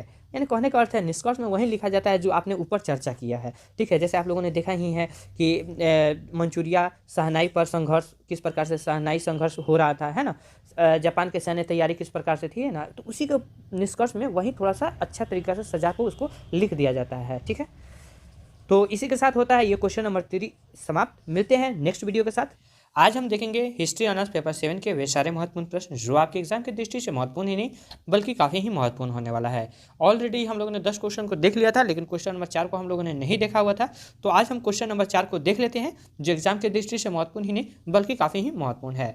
क्वेश्चन नंबर 4 कह रहा है कि प्रथम अफीम युद्ध के कारणों का उल्लेख करें। यानी आपको बताना है कि प्रथम अफीम युद्ध के कौन कौन से कारण थे जिसके कारण यह स्थिति पैदा हुई। ठीक है, या फिर क्वेश्चन आपको इस प्रकार से भी देखने को एग्जाम में मिल सकते हैं कि प्रथम अफीम युद्ध पर एक निबंध लिखें। ठीक है, ऐसे भी आपसे क्वेश्चन पूछा जा सकता है। या फिर प्रथम अफीम युद्ध जब हुआ था, यानी आपको बताना है कि 1839 से 1842 की क्रांति किस प्रकार से, एक क्रांति का मुख्य कारण क्या था, उसको मतलब पूछा जा सकता है। तो आपको इस प्रकार डेट से भी पूछा जाएगा क्वेश्चन, तो आपको कंफ्यूज नहीं होना। बस आपको ये 2 चीज़ याद रखना है कि अफीम युद्ध और इसका डेट। जहाँ भी क्वेश्चन में मिले फटाक से इसका आंसर आप लोग लिख दीजिएगा। ठीक है, तो क्वेश्चन को हम लोगों ने बहुत अच्छा तरीके से समझ लिए हैं। आइए अब फटाफट इसका आंसर भी हम लोग देख लेते हैं। ठीक है, प्रथम अफीम युद्ध यानी 1839 से 42 तक चला था। ठीक है, ब्रिटेन और चीन के बीच हुआ एक महत्वपूर्ण सैन्य संघर्ष था जिसका मुख्य कारण अफीम व्यापार और इसके चीन पर होने वाले नकारात्मक प्रभाव थे। यानी कहने का अर्थ है कि अफीम एक नशीला पदार्थ होता है जो मानव यानी आदमी अगर सेवन कर लेता है तो वो कह सकते हैं वो नशा के तौर पे, और वो अपना मानसिक स्थिति जो होता है ना, शारीरिक और मानसिक पूर्ण रूप से मतलब खो बैठता है कुछ समय के लिए। ठीक है, तो अफीम बहुत ही मतलब कह सकते हैं कि बहुत घटिया पदार्थ है, इसका सेवन नहीं करें। और हमारे समाज में उस वक्त भी है था और इस वक्त भी हमारे समाज में देखते होंगे बहुत लोग अफीम का सेवन करते हैं, और वो आप लोग देखे भी होंगे कभी कदा कि काफ़ी लोग नशा के हालात में रहते हैं। ठीक है, तो वो लोग इसी का सेवन करते हैं। इस युद्ध के परिणाम स्वरूप चीन को कई तरह की हार और अपमान झेलने पड़े, जिनके कारण चीन के सामाजिक, राजनीतिक और आर्थिक ढांचे पर गहरा असर पड़ा। इस युद्ध के कारण को हम विभिन्न दृष्टिकोण से समझ सकते हैं, जैसे आर्थिक, सामाजिक, राजनीतिक कारण जो युद्ध के उभरने के मुख्य कारण बने। तो सबसे पहले हम देख लेते हैं अफीम का व्यापार और चीन में उसका प्रभाव। यानी जब इसका व्यापार शुरू हुआ तो चीन में आखिर क्या कारण था जिसके कारण इसका विरोध चीन सरकार ने किया, और इसका इतना पूरा प्रभाव पड़ा कि जिसके आगे हम बताएंगे, जिससे आप समझ सकते हैं कि इसलिए ये चीन सरकार ने इसको बैन किया। ये सप्लाई कौन कर रहा था, तो ब्रिटेन कर रहा था। ठीक है, जो हमारे देश पे शासन किया करता था। ठीक है, चलिए यहाँ तक किसी बच्चों को दिक्कत नहीं है। चलिए आगे हम बढ़ते हैं।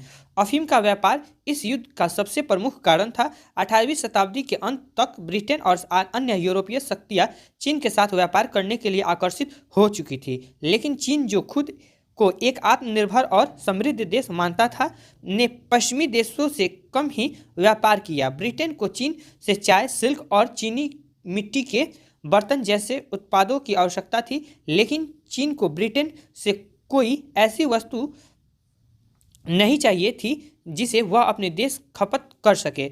इसके कारण ब्रिटेन को चीन के साथ व्यापार संतुलन बनाए रखने में कठिनाइयाँ हो रही थी।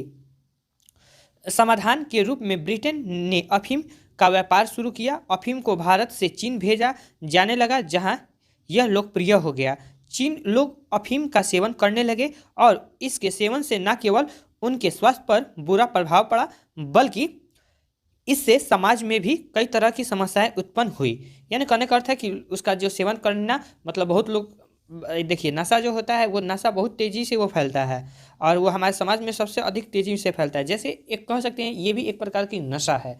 जैसे पहले लोग भारत में चाय नहीं पिया करते थे, लेकिन आजकल के टाइम में लोग बिना चाय के रह ही नहीं सकते हैं, तो वो उतना नशा नहीं कहा जा सकता है जितना अफीम का होता है। क्या पहले भारत में चाय, जो हमारे देश जब आज़ाद नहीं हुआ था, अंग्रेज नहीं आए थे, तो उस समय चाय का प्रचलन था ही नहीं। लेकिन हम लोग का प्रचलन कौन में लाया? यानी ब्रिटेन जो आए हुए थे अंग्रेज, हम लोग को मतलब चाय पिया पिया के एक तरीका से कह सकते हैं कि वो नशा का लत लगा दिए।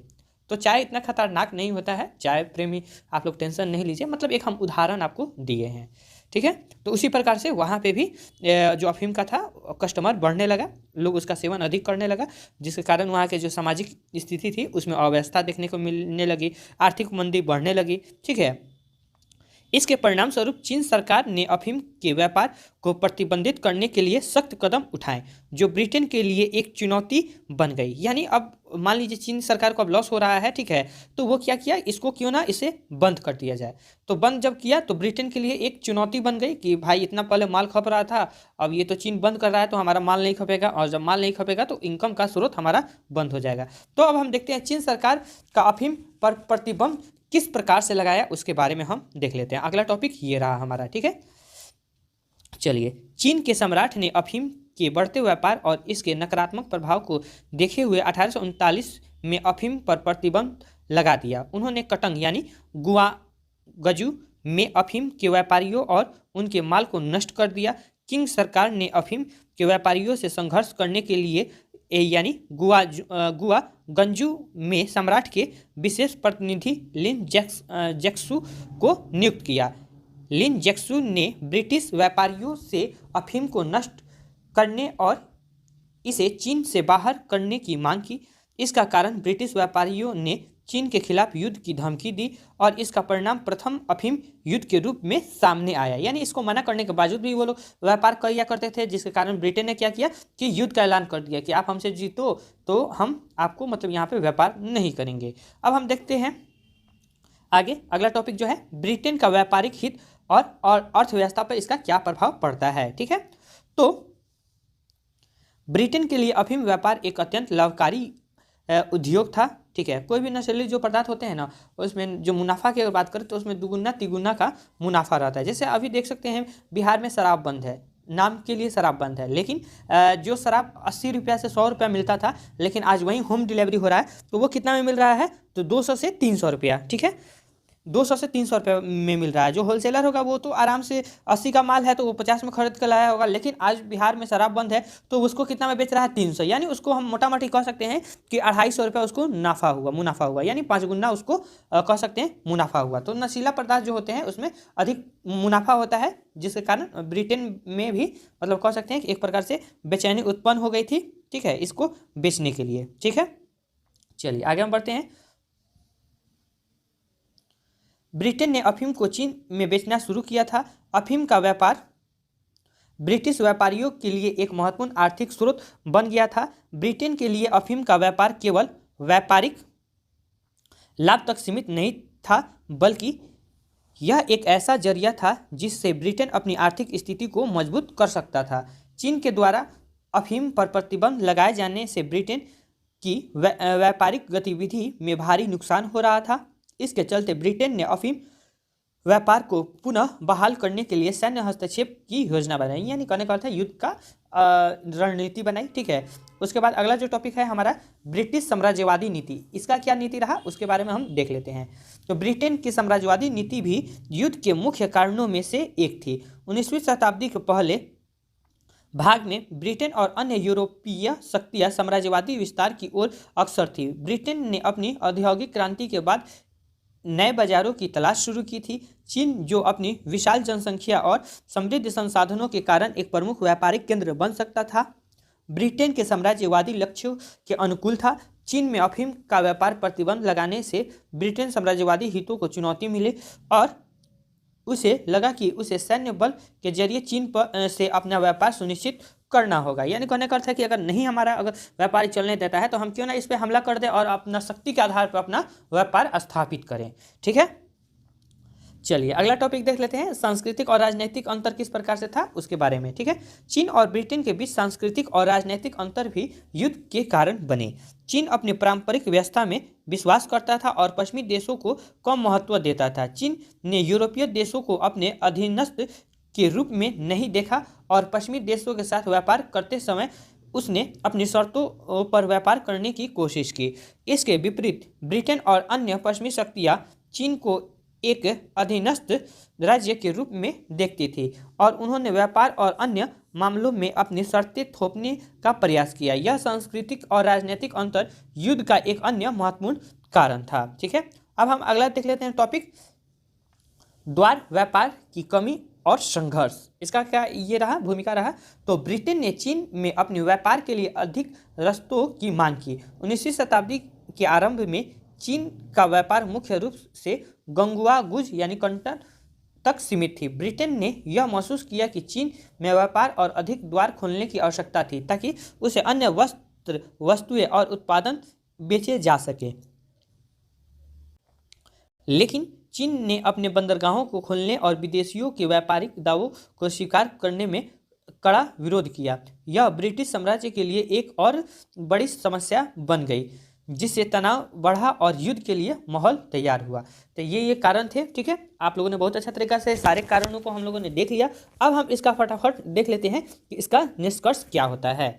ठीक है, तो निष्कर्ष ये रहा हमारा कि प्रथम अफीम युद्ध के मुख्य कारणों में अफीम का व्यापार और चीन पर इसके नकारात्मक प्रभाव, चीन के द्वारा अफीम पर प्रतिबंध, ब्रिटेन के साम्राज्यवादी और व्यापारिक हितों, दोनों देशों के बीच सांस्कृतिक और राजनीतिक अंतर, ऑलरेडी हम लोगों ने ये सारे टॉपिक को देख लिया है, और चीन में व्यापारिक द्वारा की कमी शामिल थी। इस युद्ध के परिणाम स्वरूप चीन को न केवल सैन्य हार करना पड़ा बल्कि इसे नाना प्रकार के यानी भिन्न प्रकार के अपमानजनक संधियों के लिए भी मजबूर किया गया, जैसे नानजिंग की संधि यानी 1842 में, जिसे चीन को ब्रिटेन के समक्ष अपने द्वार खोलने पड़े और अफीम व्यापार को स्वीकार करना पड़ा। ठीक है, तो ये हम लोगों ने अफीम युद्ध क्या होता है ऑलरेडी हम लोगों ने समझ लिया, इसके कारण क्या क्या थे वो भी हम समझ लिए, इसका क्या क्या चीन पर प्रभाव पड़ रहा था अर्थव्यवस्था पे वहाँ के समाज में, ये भी हम लोग जान लिए। तो ये कुछ आज हम देखेंगे हिस्ट्री ऑनर्स पेपर 7 के वे सारे महत्वपूर्ण प्रश्न जो आपके एग्जाम की दृष्टि से महत्वपूर्ण ही नहीं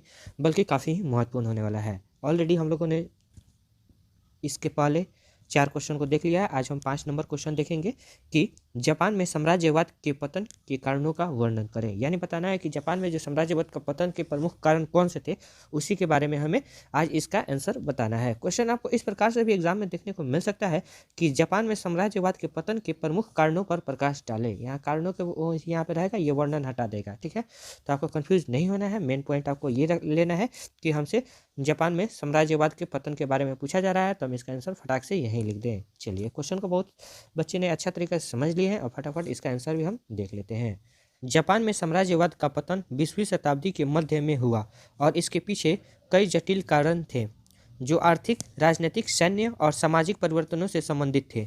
19वीं शताब्दी के अंत में 20वीं शताब्दी के आरंभ में जापान ने अपनी शक्ति और प्रभाव को बढ़ाने के लिए साम्राज्यवादी नीति अपनाई, लेकिन द्वितीय विश्व युद्ध के बाद जापान साम्राज्यवादी युग समाप्त हो गया। इसके पतन के प्रमुख कारण को निम्नलिखित बिंदुओं में विस्तृत रूप से समझा जा सकता है। यानी इसका जो पतन हुआ, तो जब हमारा जो द्वितीय विश्व युद्ध हुआ था उसी समय से जापान का जो है वहाँ से पतन शुरू हो गया। ठीक है, और आप जान सकते हैं कि जापान पर जब बम गिराया गया था, परमाणु बम, तो उस वक्त जापान की क्या स्थिति थी। ठीक है, तो आइए देख लेते हैं इसके पतन के जो प्रमुख कारण है उसके बारे में। ठीक, सबसे पहले देख लेते हैं, मेन पॉइंट है कि द्वितीय विश्व युद्ध में हार। जापान में साम्राज्यवाद के पतन का सबसे बड़ा कारण द्वितीय विश्व युद्ध 1939 से 45 में उसकी हार थी। जापान ने युद्ध ने अपने साम्राज्य को विस्तार देने के लिए आक्रमण किया था विशेष रूप से एशिया और प्रशांत क्षेत्र में जापान ने चीन, कोरिया, मंचूरिया और अन्य क्षेत्रों में साम्राज्यवादी नीतियां अपनाई। ऑलरेडी आप लोगों ने क्वेश्चन नंबर 2 में बताए ही थे, है ना। लेकिन 1945 में जापान के खिलाफ अमेरिका और अन्य सहायक देशों ने मिलकर युद्ध लड़ा और जापान को नष्ट कर दिया, यानी बहुत उन्हें क्षति मतलब पहुंचाया जापान को, ठीक है। हिरोशिमा और नागासाकी पर परमाणु बम हमले ने जापान को अंततः आत्मसमर्पण करने के लिए मजबूर किया। इसके परिणाम स्वरूप जापान ने साम्राज्य का अंत हुआ और वह अंतर्राष्ट्रीय राजनीति में एक नई दिशा में कदम बढ़ाने के लिए मजबूर हुआ, यानी पूर्ण रूप से उसको मजबूर कर दिया गया और वो इतना मजबूर कर दिया गया कि आत्मसमर्पण करना पड़ा, ठीक। चलिए अब दूसरा कारण देख लेते हैं। दूसरा कारण क्या रहा? तो दूसरा कारण रहा हमारा आर्थिक संकट और युद्ध का परिणाम। द्वितीय विश्व युद्ध के बाद जापान की अर्थव्यवस्था पूरी तरह से बर्बाद हो गई थी। युद्ध के दौरान जापान ने अपने अधिकांश संसाधनों और उद्योगों का भी उपयोग सैन्य उद्देश्यों के लिए किया था, जिससे नागरिक उद्योग को भारी नुकसान हुआ। जापान के साम्राज्यवादी क्षेत्र में भी युद्ध के कारण विनाश हुआ, यानी जो वहाँ के कह सकते हैं कि वहाँ के जो उद्योग फैक्ट्री था उसका भी उपयोग जापान ने किया युद्ध के समय, ठीक है। वहाँ के जो भी हुआ पूंजी हुआ, कच्चा माल हुआ, ठीक है। ऐसा नहीं था कि वहाँ पे संसाधन की, तो आप जानते हैं कि संसाधन के लिए वो बाजार खुला हुआ था, चीन पर निर्भर था, है ना। वहाँ से कच्चा माल वगैरह लाता था, तो वहाँ से वो लोग लाता था, तो उसका एक ही मकसद था कि जितना भी पैसा था, ठीक है, वो क्या किया, पूरा युद्ध में ही लगा दिया। जो उद्योग वाला भी जो सिस्टम खोला हुआ था उसका जो भी इनकम था सब युद्ध में लगा दिया था। युद्ध के बाद जापान को अपनी अर्थव्यवस्था को पुनर्निर्मित करने के लिए संघर्ष करना पड़ा और यह स्पष्ट हो गया कि साम्राज्यवादी नीतियां को बनाए रखना अब संभव नहीं था। आर्थिक पुनर्निर्माण की आवश्यकता ने जापान को साम्राज्य जाने और एक नए विकास मॉडल की ओर अग्रसर होने के लिए मजबूर किया, ठीक है। तो ये भी एक कारण था। अब हम तीसरा कारण देख लेते हैं। तीसरा कारण ये रहा कि अंतर्राष्ट्रीय दबाव और संयुक्त राज्य अमेरिका का हस्तक्षेप, यानी अंतर्राष्ट्रीय दबाव तो जापान में ऑलरेडी था ही, उसके ऊपर संयुक्त राज्य अमेरिका का भी उसमें हस्तक्षेप था, ठीक है। यानी आप कह सकते हैं कि अमेरिका घी में जो था ना, आग में था, वो घी का काम कर रहा था, ठीक है। चलिए नेक्स्ट ये टॉपिक का इसका थोड़ा देख लेते हैं। द्वितीय विश्व युद्ध के बाद जापान पर संयुक्त राज्य अमेरिका का प्रभाव बढ़ गया। युद्ध में जापान की हार के बाद अमेरिका ने जापान के साम्राज्यवादी विस्तार को समाप्त करने के लिए कदम उठाए। 1945 में संविधान में संशोधन किया गया, जिससे जापान को सैन्य शक्ति का इस्तेमाल करने से रोक दिया गया। इसके बाद जापान को शांतिपूर्व नीति को अपनाने और लोकतांत्रिक शासन की ओर बढ़ने के लिए प्रेरित किया गया। संयुक्त राज्य अमेरिका ने जापान में आर्थिक राजनीतिक सुधार लागू किए, जिससे जापान को साम्राज्यवाद को छोड़ने और एक शांतिपूर्व राष्ट्र बनने के लिए बाध्य किया गया। यानी उसको बहुत तरीका से जो था कि जो साम्राज्यवाद था वहाँ से ख़त्म किया गया और लोकतंत्र शासन जो था वहाँ पे स्थापित किया गया, ठीक। चलिए आगे हम देखते हैं स्वतंत्रता संग्राम और एशियाई देशों की प्रतिक्रिया। ये भी एक कारण है। जापान में साम्राज्यवादी शासन के तहत कई एशियाई देशों ने स्वतंत्रता संग्राम छोड़े। उदाहरण स्वरूप चीन, कोरिया, मंचूरिया और अन्य देशों में जापान के खिलाफ स्वतंत्रता आंदोलन का जन्म हुआ। यानी ऑलरेडी ये बनाया हुआ था, क्वेश्चन नंबर 2 में हम लोगों ने देखे ही थे कि किस प्रकार से वहाँ अपना ये बनाया हुआ था साम्राज्यवाद, ठीक है। लेकिन वहाँ पे लोग अब क्या किए, अब वहाँ पे स्वतंत्रता आंदोलन के लिए, मतलब स्वतंत्र होने के लिए आंदोलन शुरू कर दिया। जैसे अंग्रेज लोग कैसे हम लोग को भारत पर ये अपना निवेश बनाए हुए थे, उसी प्रकार से वहाँ पे भी लोग क्या किए, बवाल करने शुरू कर दिए, ठीक है। ये स्वतंत्रता संग्राम जापान की साम्राज्यवादी नीतियों के खिलाफ थे। युद्ध के बाद एशियाई देशों ने अपनी स्वतंत्रता प्राप्त करने के लिए संघर्ष तेज कर दिया। भारतीय स्वतंत्रता संग्राम, चीन का गृह युद्ध और कोरिया का स्वतंत्रता आंदोलन इसका उदाहरण है। इन संघर्षों के कारण जापान को एहसास हुआ कि साम्राज्यवाद अब पूरी तरह से अप्रचलित हो चुका है और एशिया के देशों को अपनी स्वतंत्रता मिलनी चाहिए, ठीक है। अब अगला देख लेते हैं। जापान के भीतर सामाजिक और राजनीतिक परिवर्तन भी देखने को मिला, ठीक है। जापान में साम्राज्यवाद के पतन के दौरान भीतर से भी महत्वपूर्ण सामाजिक बदलाव आए। युद्ध के बाद जापान में एक लोकतांत्रिक आंदोलन शुरू हुआ और इसका प्रमुख कारण था जापान की राजनीतिक व्यवस्था में बदलाव की आवश्यकता। 1947 में जापान का संविधान लागू हुआ, जिसमें सैन्य बलों का उपयोग पर प्रतिबंध, लोकतांत्रिक अधिकारों का संरक्षण और महिलाओं को समान अधिकार दिए गए थे। इस संविधान ने साम्राज्यवाद और सैन्य विस्तार के खिलाफ जापान को एक नई दिशा दी। इसके अलावा जापान में आर्थिक पुनर्निर्माण के दौरान उसने अपने समाज और संस्कृति में भी बदलाव किए। अब जापान को शांतिपूर्व और प्रौद्योगिकी रूप से उन्नत देश के रूप में पुनर्निर्मित किया जा रहा था। ठीक है, तो ये भी कारण था। अब अगला देख लेते हैं। अगला जो है जापान में युद्ध के विरुद्ध जनमत। देखिए आपको एग्जाम में कम से कम जो है 5 टॉपिक को आप जरूर लिखिएगा। ठीक है, क्योंकि आपका वो 20 नंबर दे रहा है, 6 टॉपिक लिखिएगा कोई दिक्कत नहीं, लेकिन कम से कम 5 टॉपिक जरूर लिखिएगा। ठीक, क्योंकि एग्जामिनर टॉपिक भी गिनता है कि बाबू कितना टॉपिक लिखे हैं। ऐसा नहीं कि 20 नंबर का क्वेश्चन है और 2 टॉपिक लिखिए और उसको समाप्त कर दिए, तो ऐसे नहीं कीजिएगा। ठीक है, चलिए अब जापान में युद्ध के विरुद्ध जनमत के बारे में देख लेते हैं। द्वितीय विश्व युद्ध के बाद जापान के लोगों में युद्ध के खिलाफ गहरी नफरत और शांति की आवश्यकता का एहसास हुआ। युद्ध के दौरान जापान में जो बर्बादी और नुकसान हुआ था उससे आम जनता में युद्ध के प्रति नकारात्मक भावनाएं उत्पन्न हुई, क्योंकि वहाँ के लोग देखे हुए थे कि द्वितीय विश्व युद्ध और प्रथम विश्व युद्ध में किस प्रकार से जापान जो था हार हुआ और उसको कितना बड़ा नुकसान का झेलना भी पड़ा था। ठीक है, आगे देखते हैं। जापान के नागरिकों ने अब साम्राज्यवादी नीतियों और सैन्य विस्तार के खिलाफ विरोध शुरू किया। यह सामाजिक और मानसिक परिवर्तन साम्राज्यवाद का पतन का एक महत्वपूर्ण कारण बना, क्योंकि जापान का समाज अब शांतिपूर्व और लोकतांत्रिक भविष्य की ओर बढ़ रहा था। यानी ऑलरेडी अमेरिका तो प्रेशर डाल ही नहीं रहा था और वहाँ के जो लोग भी थे वो भी अब कह रहे थे कि अब हमें साम्राज्यवाद नहीं चाहिए। ठीक है, अब हमें लोकतांत्रिक बनाना होगा हमारा देश। ठीक है, यानी स्वतंत्र करना होगा। ठीक है, तो इस प्रकार से वो भी एक महत्वपूर्ण कारण रहा। चलिए आगे हम देखते हैं नई वैश्विक व्यवस्था और उपनिवेशवाद का अंत। ठीक है, चलिए इसके बारे में हम देख लेते हैं, इसका क्या भूमिका रही।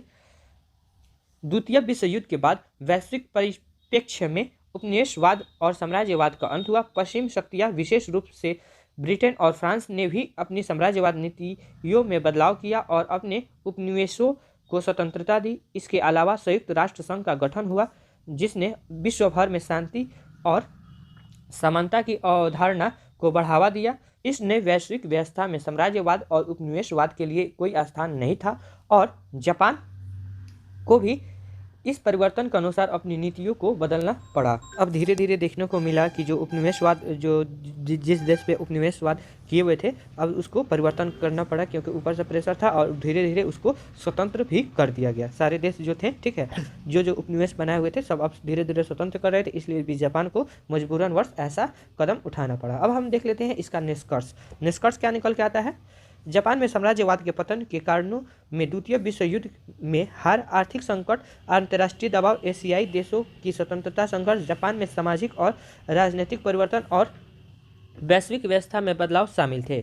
इन सभी कारणों ने जापान को साम्राज्यवाद की नीतियों से बाहर निकलने और एक नए शांतिप्रिय, लोकतांत्रिक और विकसित राष्ट्र के रूप में पुनर्निर्मित होने के लिए प्रेरित किया।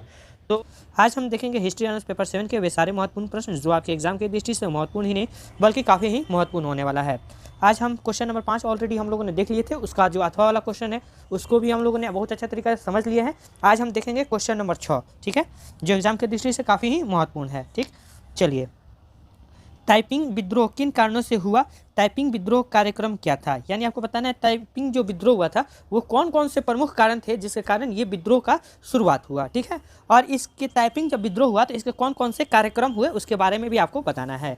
ठीक है, तो मिला जुला के प्रश्न यही है कि आपको जहाँ भी दिखे ताइपिंग विद्रोह इसका आंसर फटाफट लिख दीजिएगा। ठीक है, क्वेश्चन आपको इस प्रकार से भी देखने को मिल सकता है कि ताइपिंग विद्रोह पर प्रकाश डाले या फिर 100% व्याख्या करें या फिर विवेचना करें। ठीक है, तो किसी भी प्रकार से क्वेश्चन आपको घुमाए आपको कंफ्यूज नहीं होना है। ठीक है, आपको बस ये देखना है टाइपिंग विद्रोह जहाँ भी दिखे फटाक से इसका आंसर आप लोग लिख लीजिएगा। ठीक है, तो हम लोगों ने क्वेश्चन को बहुत ही अच्छा तरीका से समझ लिए हैं। आइए फटाफट इसका आंसर को भी हम लोग समझ लेते हैं। सर्वप्रथम हम देखेंगे टाइपिंग विद्रोह का परिचय। टाइपिंग विद्रोह यानी 1850 से 1864 तक चला हुआ था। ठीक, चीन के इतिहास में एक महत्वपूर्ण और व्यापक युद्ध था। यानी कहने का अर्थ है जो टाइपिंग जो विद्रोह हुआ था वो कब से कब तक चला हुआ था? तो 1850 से लेकर 1864 तक चला हुआ था। यानी लगभग 14 वर्ष तक युद्ध चलता रहा। कौन सा युद्ध? तो टाइपिंग विद्रोह। ठीक है, यहाँ तक किसी बच्चे को दिक्कत नहीं है। चलिए आगे बढ़ते हैं।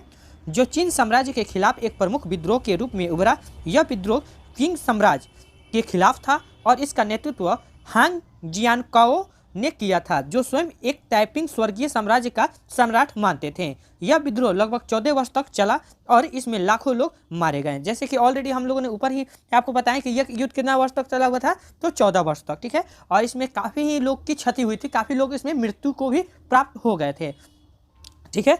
चलिए आगे बढ़ते हैं। टाइपिंग विद्रोह के कारणों को समझने के लिए हमें उस समय की सामाजिक, आर्थिक और धार्मिक स्थिति को जानना आवश्यक है।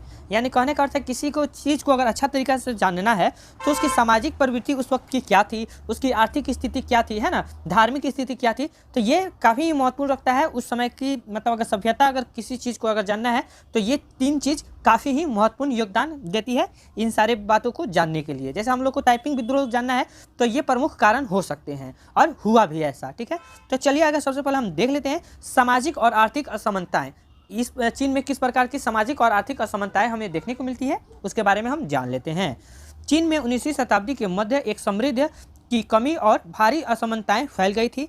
क्विंग साम्राज्य की व्यवस्था में किसानों और शहरी श्रमिकों की स्थिति बहुत खराब थी। अधिकांश किसानों को अत्यधिक करों का सामना करना पड़ता था। यानी कहने का अर्थ है जैसे भारत देश जैसे गुलाम था तो यहाँ पे भी क्या था किसानों का, यहाँ पे भी तो किसान जो थे एकदम गरीब थे। गरीब होने का क्या कारण क्या था, उनसे अधिक लगान लिया जाता था। तो उसी प्रकार से आप समझ सकते हैं कि वहाँ पे भी इसी प्रकार से कह सकते हैं व्यवस्था थी, ठीक है। अधिक कर वसूल करना, है ना, फसल आपका जल गया उससे मतलब नहीं है, अगर सुखाड़ आ गया उससे मतलब नहीं है, हमको टैक्स चाहिए तो चाहिए, आप कहीं से भी ला के दीजिए। अब मान लीजिए किसी के पास जाते हैं साहूकार के पास, तो साहूकार है उसके पास कोई लिमिट ही नहीं है ब्याज का, उसको जितना मन करता है उतना % ब्याज जोड़ देता है ना। तो किसान जो है वो उस समय इसकी जो स्थिति थी बहुत ही दयनीय थी, जैसे भारत में थी वैसे वहाँ पे भी थी, ठीक है। चलिए आगे बढ़ते हैं। उसमें से बहुतों को भूख, कर्ज और भूखमरी जैसी समस्याओं का सामना करना पड़ता था। वहीं समाज के उच्च वर्ग और सरकारी अधिकारी अत्यधिक संपन्न थे। तो आप लोग को ऑलरेडी जानते थे संपन्न किस प्रकार से थे, है ना। भारत का इसका सबसे अच्छा उदाहरण ले लीजिए। जो साहूकार वर्ग के थे वो ज़्यादा टैक्स लेते थे और जो सरकारी व्यक्ति थे वो अनेक प्रकार से शोषण करते थे, है ना। मतलब दोनों तरीका से, आम तरीका से देखा जाए या फिर सरकारी तरीका से देखा जाए तो पूर्ण रूप से क्षति जो होता था वो किसान का ही होता था, ठीक है। चलिए आगे बढ़ते हैं। इस असमानता ने व्यापक असंतोष पैदा किया और लोगों के बीच विद्रोह की भावना को प्रोत्साहित किया, ठीक है। तो यानी कहने का अर्थ है कि वहाँ पे बहुत सारा अत्याचार हो रहे थे, तो अत्याचार जब होगा तो वहाँ के जो लोग हैं तो उसका विद्रोह करेंगे और इसी तरह देखते देखते टाइपिंग विद्रोह में वो बदल गया, ठीक है। चलिए अगला टॉपिक देखते हैं। अगला टॉपिक क्या है, तो अगला जो टॉपिक है क्विंग साम्राज्य की भ्रष्टाचार और प्रशासनिक विफलता। यानी इस क्विंग जो साम्राज्य था तो उसमें भ्रष्टाचारी पूर्ण रूप से था और प्रशासनिक जो विफलता था उसमें कूट कूट के भरा हुआ था। इसका भी महत्वपूर्ण योगदान रहा टाइपिंग विद्रोह में, ठीक है। तो चलिए देख लेते हैं क्विंग साम्राज्य के भ्रष्टाचार और प्रशासनिक विफलता किस प्रकार से हुआ उसके बारे में, ठीक है। चलिए, क्विंग साम्राज्य का प्रशासन भ्रष्टाचार और कमजोर शासन से ग्रस्त था। सरकारी अधिकारी अपने पदों का दुरुपयोग करते थे और आम जनता को कोई राहत नहीं मिलती थी। प्रशासनिक विफलता और बढ़ती असंतोष ने इस विद्रोह पर भड़काया।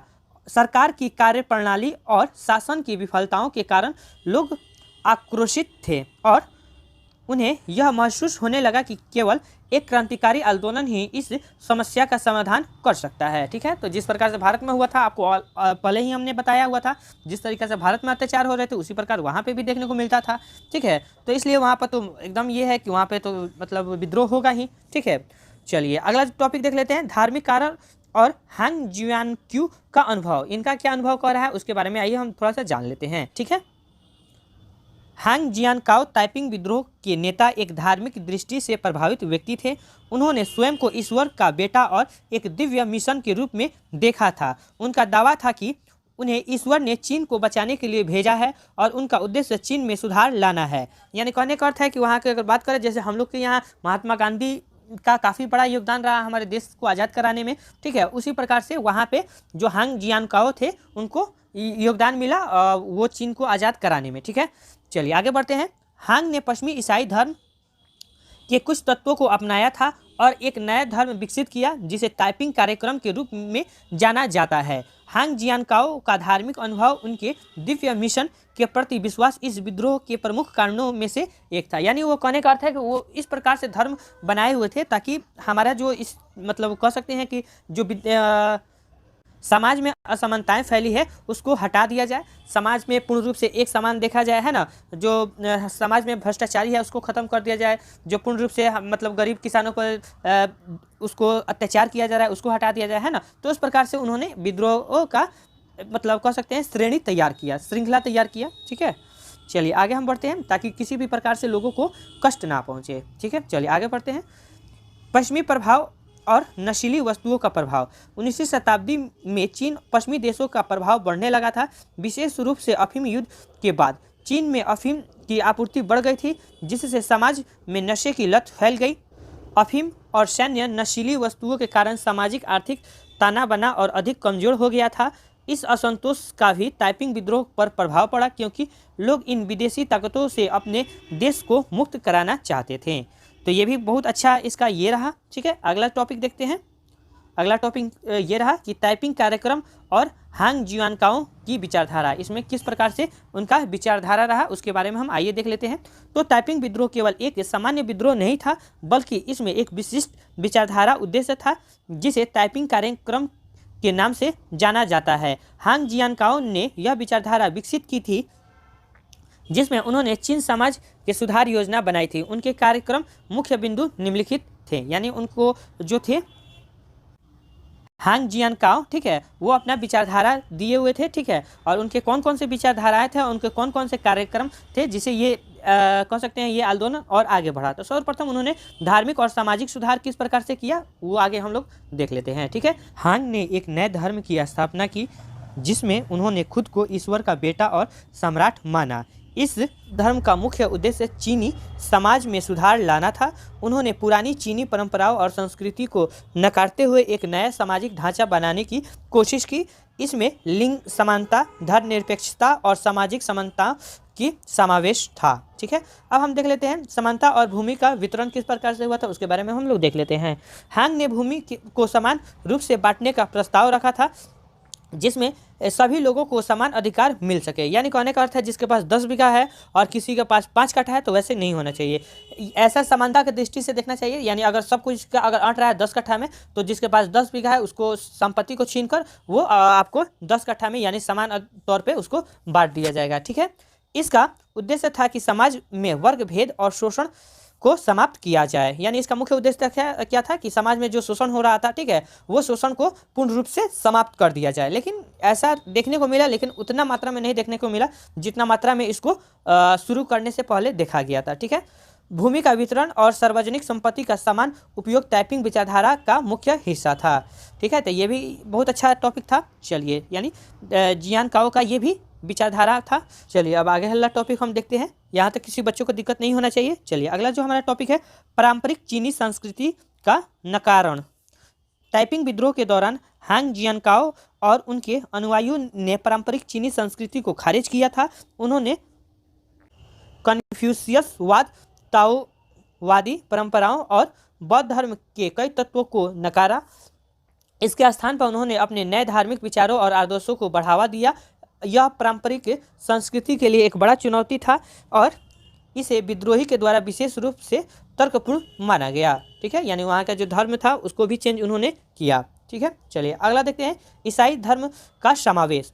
हांग जियानकाओ ने पश्चिमी ईसाई धर्म के कई पहलुओं को अपने कार्यक्रम में समाहित किया। उन्होंने ईश्वर को प्रमुख देवता माना और अपने अनुयायियों को ईसाई धर्म की कुछ मान्यताओं का पालन करने के लिए प्रेरित किया। हालांकि उनके धर्म पारंपरिक ईसाई धर्म से अलग था, लेकिन इसमें ईश्वर और पाप के विचारधारा का बड़ा प्रभाव था। ठीक है, तो ये भी हम लोगों ने समझ लिया ईसाई धर्म का समावेश, इसका क्या ये रहा, ठीक है, भूमिका रहा। तो इस प्रकार से हम लोगों ने बहुत अच्छा तरीका से हम लोगों ने देख लिया टाइपिंग विद्रोह। ठीक है, अब इसका हम थोड़ा सा निष्कर्ष देख लेते हैं, जो एग्जाम की दृष्टि से महत्वपूर्ण ही नहीं बल्कि काफ़ी ही महत्वपूर्ण होने वाला है। तो निष्कर्ष यहाँ पे है, टाइपिंग विद्रोह चीन में सामाजिक, आर्थिक, धार्मिक और राजनीतिक समस्याओं के कारण हुआ था। यह विद्रोह न केवल एक सैन्य संघर्ष था, बल्कि यह एक नए धार्मिक और सामाजिक दृष्टिकोण के लिए भी था। हांग जियानकाओ टाइपिंग कार्यक्रम एक ऐसी व्यवस्था की स्थापना का प्रयास था जिसमें समानता, सामाजिक सुधार और धार्मिक परिवर्तन प्रमुख थे। हम लोगों ने ऊपर ही देखा था, जब एक ग्राफ परिचय के बाद हम लोगों ने देखा था, इसके बाद हमने आपको बताया ही था।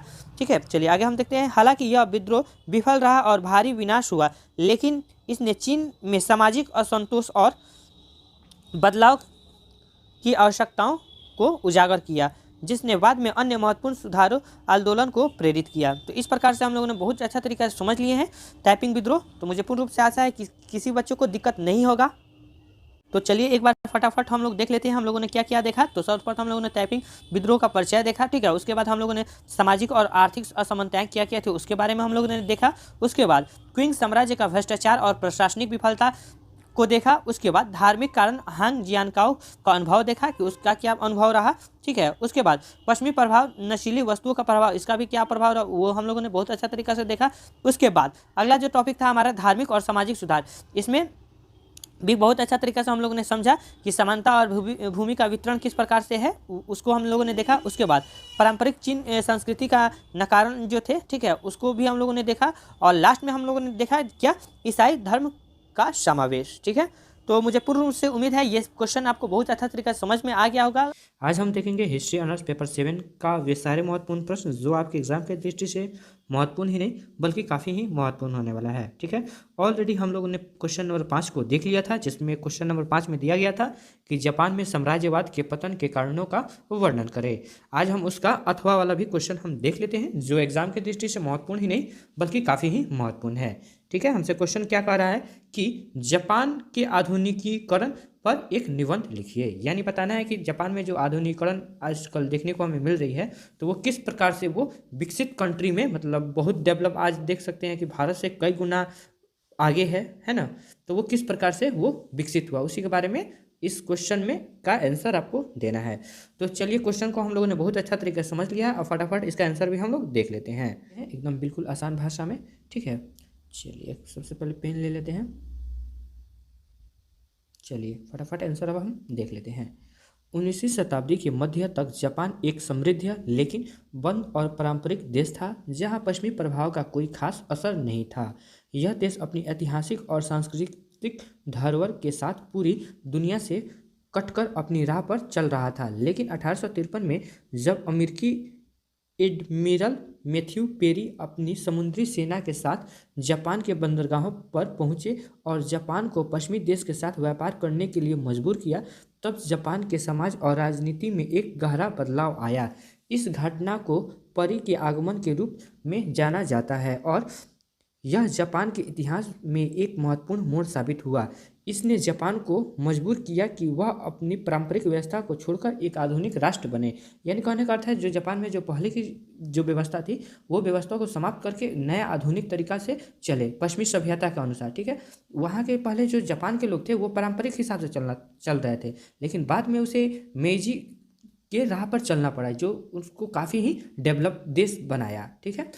इसके परिणाम स्वरूप जापान ने अपनी नीति में बदलाव करते हुए मेजी पुनर्निर्माण की दिशा में कदम बढ़ाया, जो जापान के आधुनिकीकरण की शुरुआत थी। यानी कह सकते हैं इसका सबसे बड़ा योगदान अगर रहा जापान को आगे बढ़ने में तो मेजी पुनर्निर्माण का इसका बहुत बड़ा योगदान हमें देखने को मिलता है, ठीक है। अब हम देख लेते हैं मेजी पुनर्निर्माण का क्या योगदान रहा जापान को आगे आधुनिक बनाने में, ठीक है।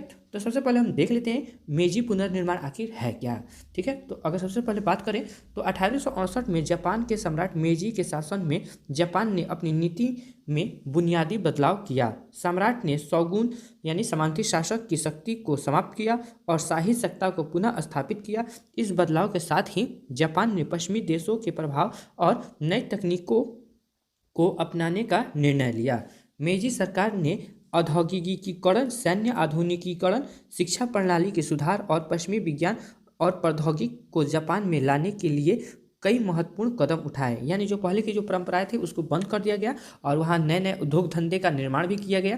सैन्य जो थे वहाँ के जो सैनिक थे वो आधुनिक तरीका से उसको मतलब रखा गया, आधुनिक तरीका से उनको जो बंदूक वगैरह था उसको दिया गया, है ना। बहुत सारे सुविधा दिया गया, शिक्षा प्रणाली में भी काफ़ी सुधार देखने को मिला, ठीक है। तो इस प्रकार से काफ़ी ही वहाँ पे विकास हुआ। तो इसका सबसे अगर मूल अगर स्रोत कहा जाए तो ये क्या था, तो मेजी के द्वारा ही, मतलब कह सकते हैं कि आप मेजी पुनर्निर्माण के कारण ही इतना बदलाव देखने को मिला है, ठीक है। आगे हम बढ़ते हैं। जापान ने साम्राज्यवादी देशों से शिक्षा और तकनीकी ज्ञान प्राप्त किया ताकि वह अपनी सामाजिक और आर्थिक संरचना में सुधार कर सके, यानी संरचना में वो जो पुराना जो है उसे बदल दिया जाए और उसे नया संरचना के आधार पे वो उसे सुधार किया जाए और जो पारंपरिक है उसे हटाया जाए और जो आधुनिकीकरण है उसे अपनाया जाए। ठीक है, तो ये भी आप लोगों ने बहुत अच्छा तरीके से समझ लिया है। अब हम देखते हैं जापान के विकास में औद्योगिकीकरण का क्या योगदान रहा।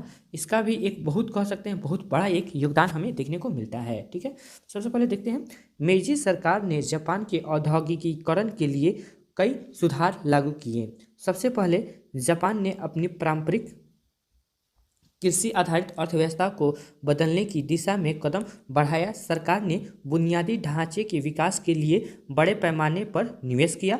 ठीक है, जैसे कि रेलवे, सड़क, बंदरगाहों का निर्माण। इसके अलावा जापान ने भारी उद्योग जैसे कि वस्त्र, आयरन और स्टील उद्योग और हथियारों के निर्माण में तेजी से प्रगति की। और यह औद्योगिकीकरण न केवल जापान की अर्थव्यवस्था को मजबूत प्रदान करने के लिए था, बल्कि यह सैन्य शक्ति को भी बढ़ाने का एक माध्यम था। तो ये भी इसका भी काफ़ी बड़ा योगदान रहा जापान को आगे बढ़ाने में। ठीक है, औद्योगिकीकरण का। आगे और हम देख लेते हैं।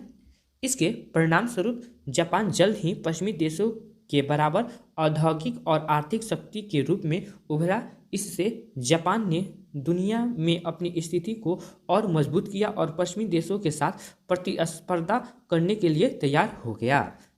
ठीक है, तो इसका भी बहुत अच्छा योगदान रहा। अब अगला जो हमारा टॉपिक है सैन्य आधुनिकीकरण के बारे में जान लेते हैं। इसका क्या योगदान रहा उसको आगे बढ़ाने में, जापान का आधुनिकीकरण करने में। ठीक है, तो देखिए मेची सरकार ने जापान के सैन्य बल को भी आधुनिक बनाने के लिए कई कदम उठाए। जापान ने पश्चिमी देशों से उन्नत सैन्य प्रौद्योगिकी और रणनीतियों को अपनाया। यूरोप और अमेरिका से सैन्य विशेषज्ञों को बुलाया गया और जापानी सेना और नौसेना को आधुनिक बनाने के लिए प्रशिक्षण दिया गया। जापान ने अपने सैनिकों को आधुनिक हथियारों से लैस किया और उन्हें पश्चिमी सैन्य अभ्यासों में प्रशिक्षित किया। इसके परिणाम स्वरूप जापान ने पहले चीन जापान युद्ध यानी 1894 से 1895 और बाद में रूस जापान युद्ध यानी 1904-1905 में अपनी सैन्य शक्ति का प्रदर्शन किया, जहां जापान ने बड़े सैन्य शक्तियों को हराया। यानी कह सकते हैं कि वहां पे ये जापान जो था वो अब काफ़ी ही आगे बढ़ रहा था और इसका जो मेन मकसद था कि ये आगे बढ़ने के साथ वहाँ का जो सैन्य प्रशासन था उसको भी काफ़ी मजबूत बना दिया गया था। ठीक है, तो ये भी बहुत एक अच्छा कह सकते हैं कि जापान में ये भी बदलाव था और इसका सबसे बड़ा असर अगर कह सकते हैं तो आधुनिकीकरण पर भी इसका असर पड़ा। ठीक है, अब अगला हम जो टॉपिक देख लेते हैं शिक्षा प्रणाली में सुधार। इसका क्या योगदान रहा जापान को आगे बढ़ाने में। मेजी सरकार ने जापान में शिक्षा प्रणाली में भी व्यापक सुधार किए। जापान ने पश्चिमी शिक्षा पद्धतियों को अपनाया जिसमें विज्ञान, गणित, चिकित्सा और अन्य तकनीकी क्षेत्रों में शिक्षा दी जाने लगी। स्कूलों का नेटवर्क बढ़ाया गया और हर एक बच्चे के लिए शिक्षा प्राप्त करना अनिवार्य किया गया। इसके परिणाम स्वरूप जापान के नागरिकों में वैज्ञानिक और तकनीकी ज्ञान बढ़ा और उन्होंने पश्चिमी देशों के साथ प्रतिस्पर्धा करने के लिए नए विचारों और तकनीकी क्षमताओं को प्राप्त किया। इसके अलावा शिक्षा के क्षेत्र में सुधार ने जापान के समाज में एक नई मानसिकता विकसित की जो पश्चिमी विचारधारा और विज्ञान को स्वीकार करने वाली थी। इसने जापान को एक आधुनिक और प्रौद्योगिकीय रूप में सशक्त राष्ट्र बनाने में मदद की। यानी शिक्षा का भी आप देख लिए, शिक्षा प्रणाली में सुधार कौन कौन से हुए और शिक्षा प्रणाली में जब सुधार हुआ तो इसका भी बड़ा योगदान रहा। ठीक है, आगे वाला जो टॉपिक है हमारा सांस्कृतिक और समाज में बदलाव। इसका क्या भूमिका रहा तो आइए हम फटाफट देख लेते हैं। ठीक है, जापान का आधुनिकीकरण केवल आर्थिक और सैन्य सुधारों तक ही सीमित नहीं था, बल्कि यह सामाजिक और सांस्कृतिक बदलाव का भी हिस्सा। पारंपरिक समिति व्यवस्था को समाप्त करने के साथ ही जापान ने एक नए समाज की नींव रखी। महिलाओं की स्थिति में सुधार हुआ और उन्हें शिक्षा और रोजगार का अवसर प्रदान किए गए।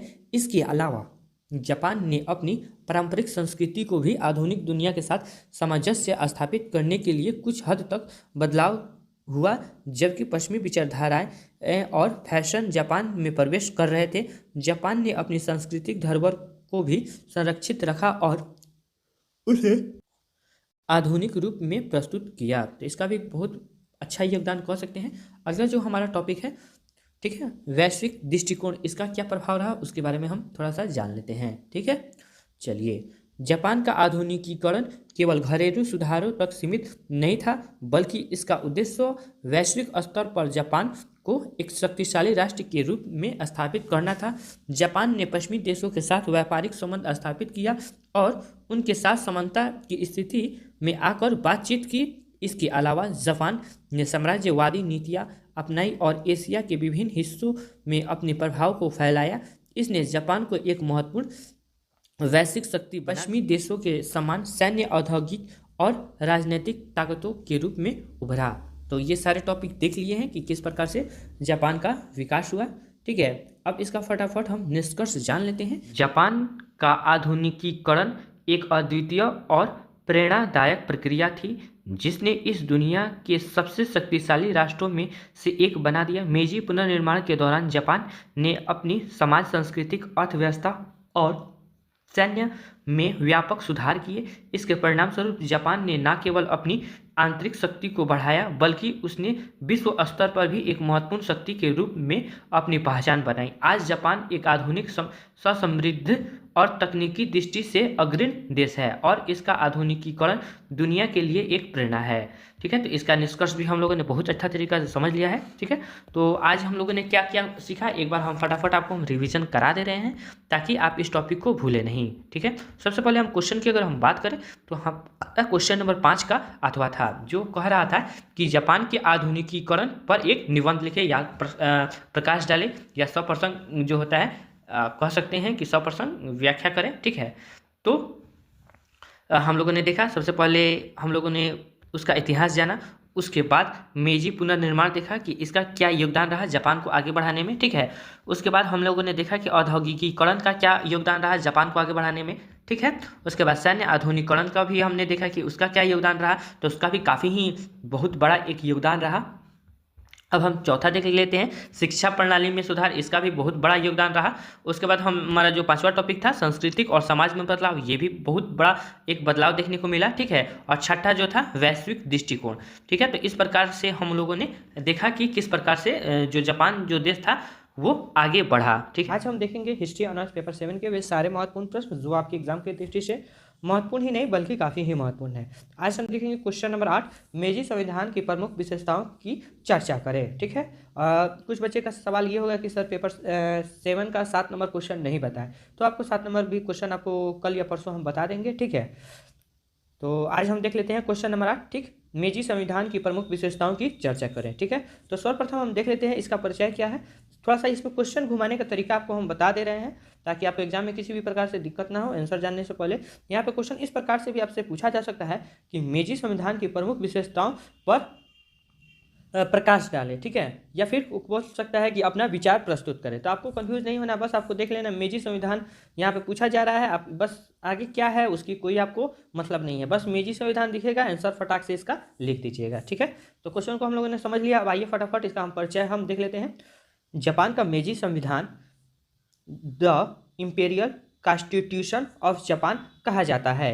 11 फरवरी 1889 को लागू हुआ था। यह संविधान जापान के सम्राट मेजी के शासनकाल के दौरान तैयार किया गया और जापान में राजनीतिक, सामाजिक और यहाँ पे आपको पेन ले लेते हैं ताकि आपको समझने में दिक्कत ना हो, राजनीतिक, सामाजिक और संवैधानिक बदलाव की शुरुआत का प्रतीक था। मेजी संविधान ने जापान को एक आधुनिक राष्ट्र के रूप में स्थापित करने में महत्वपूर्ण भूमिका निभाई और यह संविधान जापान के सम्राट के अधिकारों को केंद्र में रखते हुए एक संविधान राजतंत्र के रूप में प्रस्तुत करता है। ठीक है, इस संविधान के तहत जापान में एक मिश्रित शासन प्रणाली लागू हुई जिसमें सम्राट की शक्ति और कुछ हद तक प्रतिनिधि लोकतंत्र दोनों को संतुलित किया गया। मेजी संविधान जापान में कई महत्वपूर्ण सुधारों की शुरुआत की जिनसे देश का समग्र विकास हुआ। तो आइए देखते हैं वो कौन कौन से बदलाव हुए जिसे वहाँ का जापान के जो लोग थे उनके हित में रहा। ठीक है, और वहाँ स्वतंत्रता की आप कह सकते हैं कि उसमें नींव डाला गया। तो सर्वप्रथम देख लेते हैं सम्राट की सर्वोच्च सत्ता, इसका क्या भूमिका रही, आइए देख लेते हैं। मेजी संविधान में सम्राट की भूमिका को अत्यधिक महत्वपूर्ण और सर्वोच्च बताया गया था। संविधान के अनुसार सम्राट न केवल राज्य की प्रतिनिधि था बल्कि उससे देश का सर्वोच्च शासक भी माना गया। यानी कहने का अर्थ है कि जिस तरीका से हमारा जो भारत देश है तो उसमें सबसे अगर ऊंचा अगर पद माना जाता है तो सर्वोच्च न्यायालय का माना जाता है, ठीक है। तो उसी प्रकार वहाँ पे भी उसी प्रकार से बनाया गया था। तो वहाँ कौन माना जाएगा, तो राजा माना जाएगा, ठीक है। सम्राट को राज्य के प्रमुख सेना का कमांडर इन चीफ और विदेशी मामलों का निर्णय लेने का अधिकार था। यानी कोई भी अगर विदेशी मामला लेना है तो उसके पास पूर्ण रूप से अधिकार था कि हाँ ये हमारे देश के लिए अच्छी बात है, ये हमारे देश के लिए खतरनाक है। और कमांडर इन चीफ यानी किस प्रकार से शासन चलाना है, प्रशासन को किस प्रकार से रखना है, उनके हाथ में रहता था, ठीक है। इस संविधान ने सम्राट को आंतरिक और बाहरी मामलों में अत्यधिक शक्ति दी थी और इसे एक गॉड के समान माना गया था जिसे कोई भी न्यायिक या राजनीतिक प्रक्रिया चुनौती नहीं दे सकती थी। यानी उन कह सकते हैं कि उनको भगवान के रूप में देखा गया था कि अगर किसी प्रकार से वो गलती भी करते तो कोई भी उनका मतलब ये नहीं कर सकता, विरोध नहीं कर सकता है, ठीक है। वो चाहे राजनीतिक पार्टी हो या फिर कह सकते हैं किसी भी प्रकार के अन्य अधिकारी हो, ठीक है। चलिए आगे बढ़ते हैं, यहाँ तक किसी बच्चों को दिक्कत नहीं होना चाहिए। चलिए आगे बढ़ते हैं। चैम्बर वाली संसद, ठीक है। तो चैम्बर वाली संसद क्या है, आइए देख लेते हैं। मेजी संविधान के अंतर्गत जापान में एक द्व यानी चैम्बर वाली संसद स्थापित की गई थी जिसे कॉन्स्टिट्यूशनल काउंसिलिंग कहा जाता था। इसमें 2 सदन होते थे। तो कौन कौन सदन होते थे, पहला है जो है हमारा लॉर्ड हाउस। लॉर्ड हाउस क्या होता है, आइए हम आपको बता दे रहे हैं। इस सदन में न केवल सम्राट के द्वारा नियुक्त किए गए उच्च अधिकारियों और कुलीनों का प्रतिनिधित्व था बल्कि इसमें सम्राट के परिवार के सदस्य, प्रमुख अधिकारी और कुछ निर्वाचित प्रतिनिधि भी शामिल थे, ठीक है। अब दूसरा जो था वो था संसदों का सदन। तो यह सदन जनमत के आधार पर चुने गए प्रतिनिधियों से मिलकर बना था। हालांकि इसके सदस्य केवल सीमित मतदान अधिकारों वाले नागरिकों के द्वारा चुने जाते थे।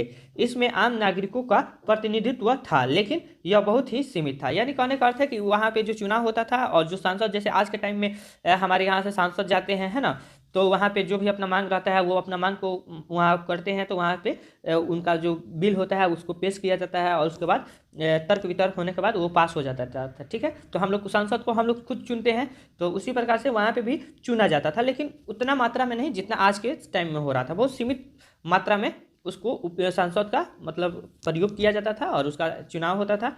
और उस समय उतना जनता भी जागरूक नहीं थी और उस समय उतना मतलब कह सकते हैं कि जनसंख्या भी उतना वृद्धि नहीं हुआ होगा, तो इसलिए वहाँ थोड़ा कम ही हुआ होगा, ठीक है, समझ गए। चलिए, यह संसद सम्राट को कानून बनाने में सहायता प्रदान करती थी लेकिन सम्राट की शक्ति संसद से ऊपर थी और उसे किसी भी तरह की बाधा नहीं थी, ठीक है। तो ये वाला हम समझ गए। अगला हम देखते हैं, अगला जो टॉपिक है हमारा संविधान का संवैधानिक राजतंत्र, इसकी क्या भूमिका रही, आइए देख लेते हैं। मेजी संविधान के तहत जापान एक संवैधानिक राजतंत्र बन गया जिसमें सम्राट के अधिकार संविधान से निर्धारित थे। हालांकि सम्राट की शक्ति व्यापक थी परंतु संविधान में यह भी उल्लेख था कि सम्राट को अपने अधिकारों का प्रयोग संसद की सहायता से करना होता था।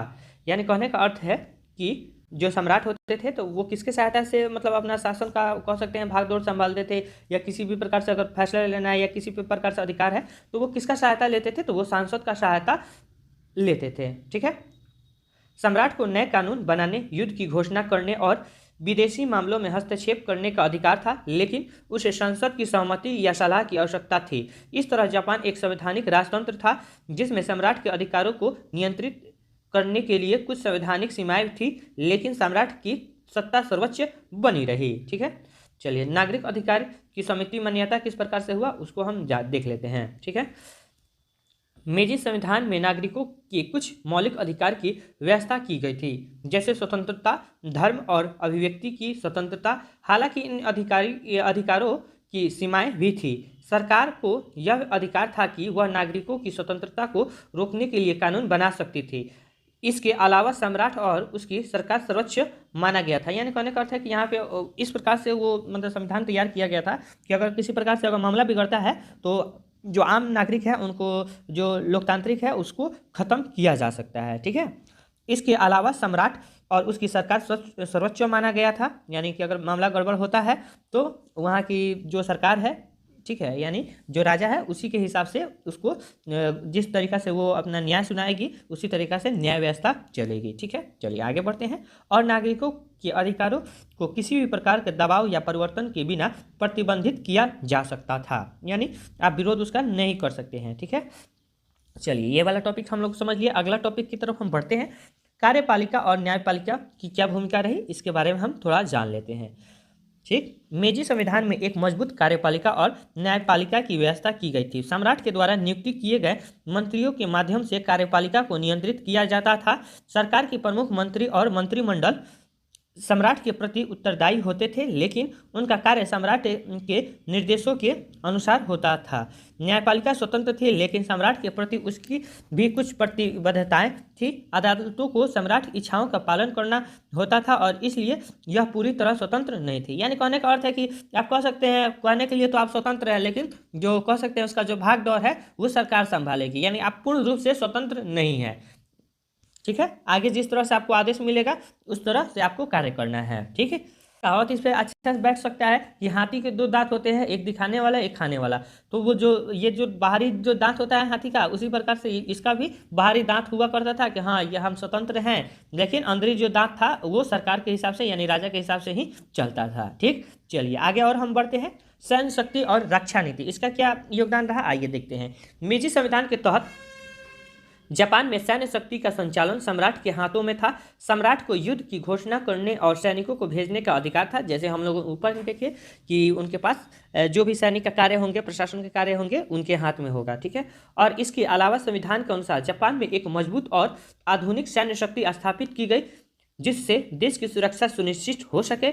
यह व्यवस्था एक मजबूत राष्ट्र निर्माण की दिशा में उठाया गया कदम था। ठीक है, चलिए अगला हमारा जो टॉपिक है वो है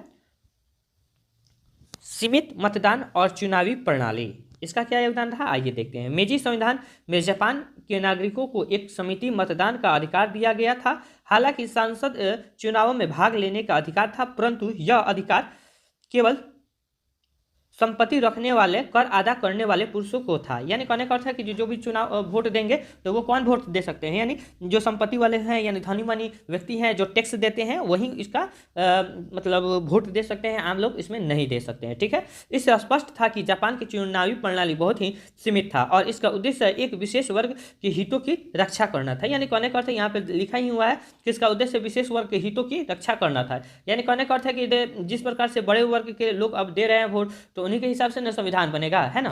तो उस प्रकार से संविधान का निर्माण भी होता था और उन्हीं के हितों में फैसला भी होता था।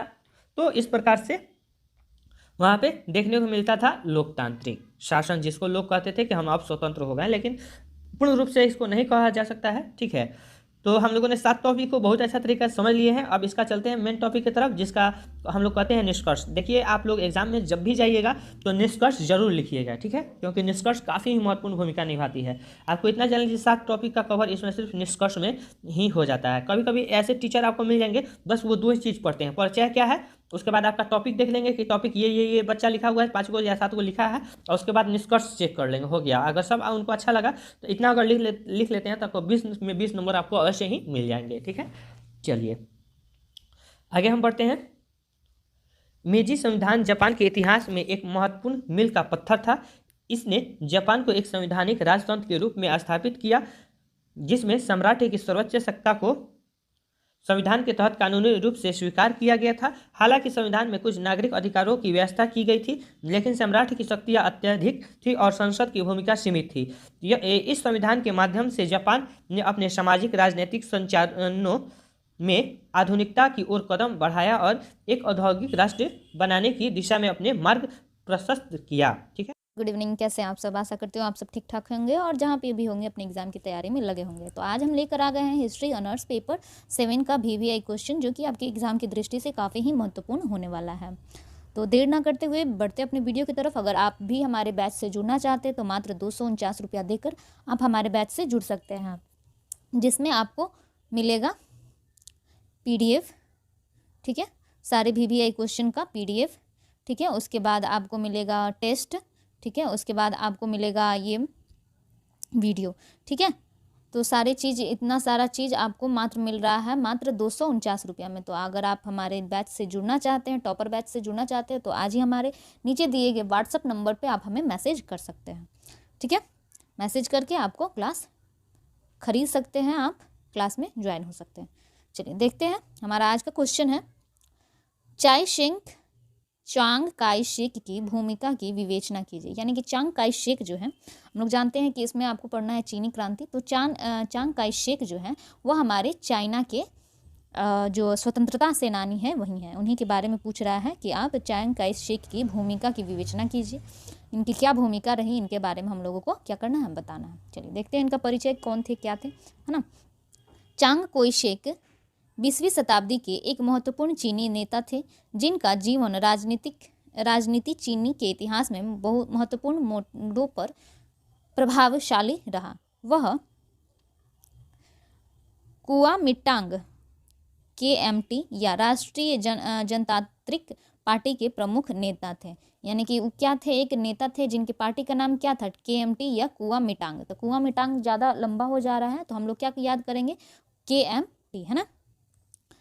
1920 से 1949 ईस्वी तक चीन के राजनीतिक परिदृश्य में एक महत्वपूर्ण शक्ति के रूप में उभरे। यानी कि इनका कार्यकाल कब से कब तक रहा, 1920 से 1949 ईस्वी तक। ठीक है, यानी कि जैसे हमारे यहाँ महात्मा गांधी होते थे, वैसे ही चीन में कौन थे, यही थे। ठीक है, चांग का प्रभाव चीनी गृह युद्ध, जापानी आक्रमण और चीन की राजनीतिक और सामाजिक संरचना में महत्वपूर्ण था। सबसे पहले हम लोग पेन को, है ना, थोड़ा सा पतला कर ले रहे हैं, काफ़ी ज़्यादा मोटा हो गया है। ठीक है, और कलर ये ले लेते हैं। ठीक है, उनका शासनकाल एक विवादास्पद युग था जिसमें वह चीनी समाज के विकास, राष्ट्रवादी आंदोलनों और अंतर्राष्ट्रीय संबंधों में सक्रिय रूप से शामिल रहे। यानी कहने का अर्थ है ये कि हम कुल मिलाकर मान लीजिए तो ये एक चीनी स्वतंत्रता सेनानी थे। ठीक है, चीन में जो भी नेता थे, एक तरह से मान लीजिए जैसे हमारे यहाँ महात्मा गांधी थे, जवाहरलाल नेहरू थे और सुभाष चंद्र बोस थे, वैसे ही ये भी एक क्या थे, चाइनीज नेता थे, है ना, चीनी नेता थे, है ना। चलिए, चांग काई शेक और कुओमिंटांग। ठीक है, चांग काई शेक और उनके पार्टी का नाम था कौन, कुओमिंटांग, है ना। चांग काई शेक ने 1920 के दशक में कुओमिंटांग की कमान संभाली। यानी कि जिन उनकी पार्टी का नाम क्या था, कुओमिंटांग। जो क्या उस पार्टी के सदस्य कब बने, 1920 ईस्वी में, जब पार्टी चीन में अपनी सत्ता स्थापित करने की कोशिश कर रही थी। उनकी भूमिका 1911 की क्रांति के बाद से महत्वपूर्ण थी। जब हम लोग जानते हैं कि चीन में क्या हुई थी, 1911 में एक बहुत महत्वपूर्ण क्रांति हुई थी। जैसे हम लोगों के यहाँ भारत में 1919 में हुआ था जालियांवाला बाग हत्याकांड के विरुद्ध में जो क्रांति हुआ था, असहयोग आंदोलन हुआ था, 1942 में भारत छोड़ो आंदोलन हुआ था। उसी प्रकार यहाँ पे भी क्या हुआ था, 1911 में 11 की क्रांति हुई थी, है ना। उनकी भूमिका 1911 की क्रांति से महत्वपूर्ण थी, जो कि क्विंग साम्राज्य के पतन के बाद उत्पन्न हुए राजनीतिक संकट में एक निर्णायक मोड़ था। यानी क्विंग साम्राज्य था एक, जैसे साम्राज्य, जैसे हम लोग के यहाँ ब्रिटिश साम्राज्य था, तो वैसे ही वहाँ पे क्या था, क्विंग साम्राज्य था। ठीक है, और उन्हीं के पतन के बाद उत्पन्न हुए राजनीतिक संकट में एक निर्णायक मोड़ था। चांग ने किंग राजवंश, ठीक है,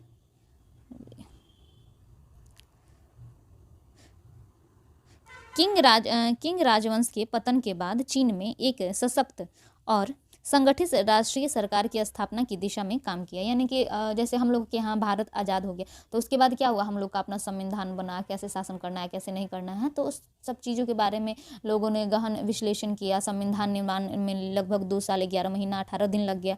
तो वैसे ही यहाँ पे भी तो आज़ादी मिल गया, किंग्स राजवंश का क्या हो गया, पतन हो गया था। तो पतन हो गया था, तो अब चीन में क्या करना है, कैसे राज्य चलेगा, कैसे नहीं चलेगा, उस सब चीज़ों के बारे में ये लोग देखना, या फिर उसकी एक समझ लीजिए पार्लियामेंट बनाना चाह रहे थे, या फिर नियम बनाना चाहते थे कि कैसे वहाँ पे काम करेगा, शासन व्यवस्था कैसे किया जाए, कैसे कायम रहेगा, है ना। चलिए, चांग काई शेक ने नौवां आंदोलनों और सैन्य अभियानों के माध्यम से चीन के विभिन्न हिस्सों में कुओमिंटांग के नियंत्रण को मजबूत किया। ठीक है, उन्होंने चांगजो युद्ध 1926 से 28 के दौरान उन्होंने क्या, कौन सा युद्ध, चांगजो। देखिए चाइना जो है ना, सब नाम भी वैसे ही चांगजो वाला। ठीक है, तो चांगजो युद्ध कब हुआ था, 1926 से 28 के दौरान चीनी कम्युनिस्टों के साथ संघर्ष किया और साथ ही मुक्तिकरण अभियान चलाया, जिसके माध्यम से उन्होंने दक्षिणी और केंद्रीय चीन में अपनी सत्ता स्थापित की। यानी कि इन्होंने कौन सा आंदोलन चलाया था? चांगजो युद्ध के दौरान उन्होंने कम्युनिस्टों के साथ संघर्ष किया, यानी कि लड़ाई वगैरह किया या फिर आंदोलन किया होगा, है ना, और अपने मुक्तिकरण अभियान चलाया, और जिसके माध्यम से उन्होंने दक्षिणी और केंद्रीय चीन में अपनी सत्ता स्थापित, कम्युनिस्टों के साथ संघर्ष किया और मुक्ति अभियान चलिए। जापानी आक्रमण और द्वितीय विश्व युद्ध। जापानी आक्रमण और द्वितीय विश्व युद्ध का चीन की क्रांति पर या फिर उनके अर्थव्यवस्था पर या फिर उनके साम्राज्य पर क्या असर पड़ा, इसको देखते हैं। चियांग काई शेक की राजनीति एक महत्वपूर्ण मोड़ जापानी आक्रमण 1937 से 45 के दौरान आया। 1937 में जापान ने चीन पर आक्रमण किया था, यानी कि कब किया था जापान ने चीन पर आक्रमण? 1937 ईस्वी में। और यह युद्ध 7 सालों तक, देखिए 1 साल 2 साल नहीं, 7 सालों तक चला, जिसे आंछी युद्ध, यानी कि आंछी हम लोग को जैसे आता है ना, सर्दी हो जाता है तो आंछी करते हैं, तो इसको इसी से याद रखिएगा। कौन सा साल कौन चला? आंछी युद्ध चला। हम लोग को सर्दी होता है तो ऐसे करते हैं ना, आंछी, तो वही युद्ध चला कहाँ पे? चीन में, 7 साल तक, है ना। इन्हें सेकेंड सीनो जापानीज वार कहा जाता है ना। इस युद्ध में चियांग काई शेक के नेतृत्व क्षमता को परखा गया। उन्होंने चीन को जापानी हमले के खिलाफ एकजुट करने के लिए कई प्रयास किए और चीन के राष्ट्रीय संघर्ष के प्रतीकों के रूप में उभरे। उनके नेतृत्व में चीन ने एशियाई शक्ति और अंतर्राष्ट्रीय गठबंधन, विशेष रूप से संयुक्त राज्य अमेरिका के साथ सहयोग किया। कहने का अर्थ यह है कि उन्होंने क्या किया? आंछी युद्ध का नेतृत्व किया और उन्होंने जापानी हमले के खिलाफ क्या किया? लोगों को एकजुट करने के लिए कई प्रयास किए, है ना, जिससे वो क्या हो गया? काफ़ी फेमस हो गया, और वो क्या हो गया? राष्ट्रीय प्रतीक के रूप में उभरे कि नहीं, जैसे हम लोग के यहाँ महात्मा गांधी उभरे, तो वैसे ही ये भी क्या हुए? उभरे कि बहुत बड़े नेता हैं, बहुत अच्छे इंसान हैं, बहुत अच्छे आदमी हैं, इनके ही नेतृत्व में हम लोग अपना सत्ता संभालेंगे या फिर इनके नेतृत्व में हम लोग क्या करेंगे? कार्य करेंगे, है ना। उनके नेतृत्व में एशियाई शक्ति और अंतर्राष्ट्रीय गठबंधन, विशेष रूप से संयुक्त राज्य अमेरिका के साथ सहयोग किया। ठीक है। चियांग काई शेक ने जापान से संघर्ष के दौरान संयुक्त राज्य अमेरिका से सहायता प्राप्त करने के लिए प्रभावी कूटनीति प्रयास किए। उन्होंने लेड लीज अधिनियम के तहत अमेरिका से सैन्य सहायता प्राप्त की, जिसे चीनी सेनाओं को मजबूत किया। जिसने क्या किया? चीनी सेनाओं को इन्होंने कौन सा सहायता प्राप्त किया था? लैंड लीज नामक सहायता प्रदान किया था, है ना। हालांकि चियांग के लिए जापानी आक्रमण एक बड़ा संकट था, लेकिन उन्होंने चीनी राष्ट्रवाद को प्रेरित किया और चीन के आक्रमणकारियों के खिलाफ संघर्ष में एकजुट करने की कोशिश की। यानी कि जापान यहाँ से क्या कर रहा था? चीन पर आक्रमण कर रहा था, लेकिन फिर भी इन्होंने हिम्मत नहीं आ रहा और क्या कह रहा है? लोगों में क्या किया? राष्ट्रवाद की भावना अपनाया। राष्ट्रवाद क्या होता है? राष्ट्रवाद ये होता है कि लोगों को अपने देश के प्रति या फिर वो लोग जहाँ पे रह रहे हैं उसके प्रति क्या करना? प्रेम उभारना। यानी कि हम लोग जैसे अपने भारत में रहते हैं, तो भारत में क्या है? हम लोग क्या करते हैं? भारत से प्रेम करते हैं, भारत से प्यार करते हैं। हम लोग के भारत के खिलाफ कोई कुछ बोल दे तो हम लोग क्या करते हैं? उग्र हो जाते हैं या फिर उसका जवाब देते हैं कि हाँ ऐसा नहीं ऐसा है। उस चीज़ को हम लोग क्या करते हैं? क्लियर करते हैं। यही क्या होता है? राष्ट्रवाद की भावना होती है। हम लोग क्या करते हैं? अपने भारत की बुराई नहीं चाहते हैं, नहीं मतलब सुनना चाहते हैं। तो ये क्या है? एक तरह से राष्ट्रवाद है। अगर भारत की तरफ कोई आंख उठा के देखता है तो हम लोग क्या करते हैं? गुस्सा करते हैं कि हाँ वो सही है या फिर गलत है ना। सही नहीं है, वो गलत है ना। तो हम लोग क्या अंदर एक अपनी मतलब क्रूरता मतलब गुस्सा आ जाता है, जिसकी वजह से कि इसको हम लोग क्या कहते हैं? राष्ट्रवाद कहते हैं। यानी कि एक प्रेम की वजह से ही क्या होता है? गुस्सा आता है कि हाँ हमारे देश के बारे में कोई कुछ भी गलत ना कहे, है ना। तो उसी चीज़ को इन्होंने क्या किया? मतलब उत्पन्न करने का लोगों में प्रयास किया। अब जब सब कोई लोग अपने राष्ट्र से प्रेम करने लगेगा तो फिर जापान हो या फिर दक्षिण अमेरिका, चाहे अमेरिका ही हो क्यों ना हो, तो वो उस चीज़ पर आक्रमण कर सकता है, चीन पर आक्रमण कर सकता है। आक्रमण भी करेगा तो क्या करेगा? अगर युद्ध भी होगा तो लोग क्या करेंगे? बढ़ चढ़ कर हिस्सा लेंगे और उससे हराने का प्रयास करेंगे, है ना। चलिए, चीनी गृह युद्ध और उनका पतन। चीनी गृह युद्ध हुआ और उसका पतन कैसे हुआ? चीनी गृह युद्ध हम लोग जानते हैं कि 1945 से 1949 और उनका 49 के बीच हुआ था, और उनका पतन कैसे हुआ वो हम लोग देखते हैं। अगर वीडियो पसंद आ रहा है तो प्लीज़ हमें लाइक शेयर सब्सक्राइब कीजिए, ठीक है। द्वितीय विश्व युद्ध के बाद चियांग काई शेक को चीनी गृह युद्ध 1945 से 49 का सामना करना पड़ा, जिसे चीन के दो प्रमुख शक्तियों कुओमिंटांग और चीनी कम्युनिस्ट पार्टी CCP, यानी कि C से चीनी हो जाएगा, C से कम्युनिस्ट हो जाएगा, P से पार्टी हो जाएगा, है ना, एक दूसरे से संघर्ष कर रही थी। जैसे हम लोगों के यहाँ अभी BJP और कांग्रेस एक दूसरे के क्या है? विपरीत है, एक दूसरे का प्रतिरोध करती रहती है। तो वैसे ही वहाँ पे भी था क्या? चीनी कम्युनिस्ट पार्टी और कुओमिंटांग यानी कि KMT, है ना, संघर्ष कर रही थी। युद्ध के दौरान चियांग काई शेक सरकार को कम्युनिस्टों के नेता माओ जेडांग से गंभीर चुनौती का सामना करना पड़ा। यानी कि उस वक्त कौन थे? चीनी की पार्टी के कम्युनिस्ट पार्टी के नेता जेडांग थे, है ना। उनसे गंभीर चुनौती का सामना करना पड़ा। चियांग काई शेक की सरकार ने औपचारिक रूप से एक केंद्रीकृत राष्ट्रीय सरकार बनाने का प्रयास किया था, लेकिन कम्युनिस्टों ने तेजी से किसानों और श्रमिकों के बीच लोकप्रियता प्राप्त कर ली। यानी कि आजकल जैसे हम लोग के नरेंद्र मोदी हैं, तो कितना जल्दी इन्होंने लोकप्रियता प्राप्त कर ली और आज 2014 से लेकर 24 तक अभी तक बने हुए हैं। तो उन्होंने भी क्या किया, लोकप्रियता प्राप्त कर लिया और लोग जब सब कोई जानने लगा, सब कोई ये करने लगा, पसंद करने लगा, तो उन्होंने क्या किया, वोट देकर जिता दिया, है ना।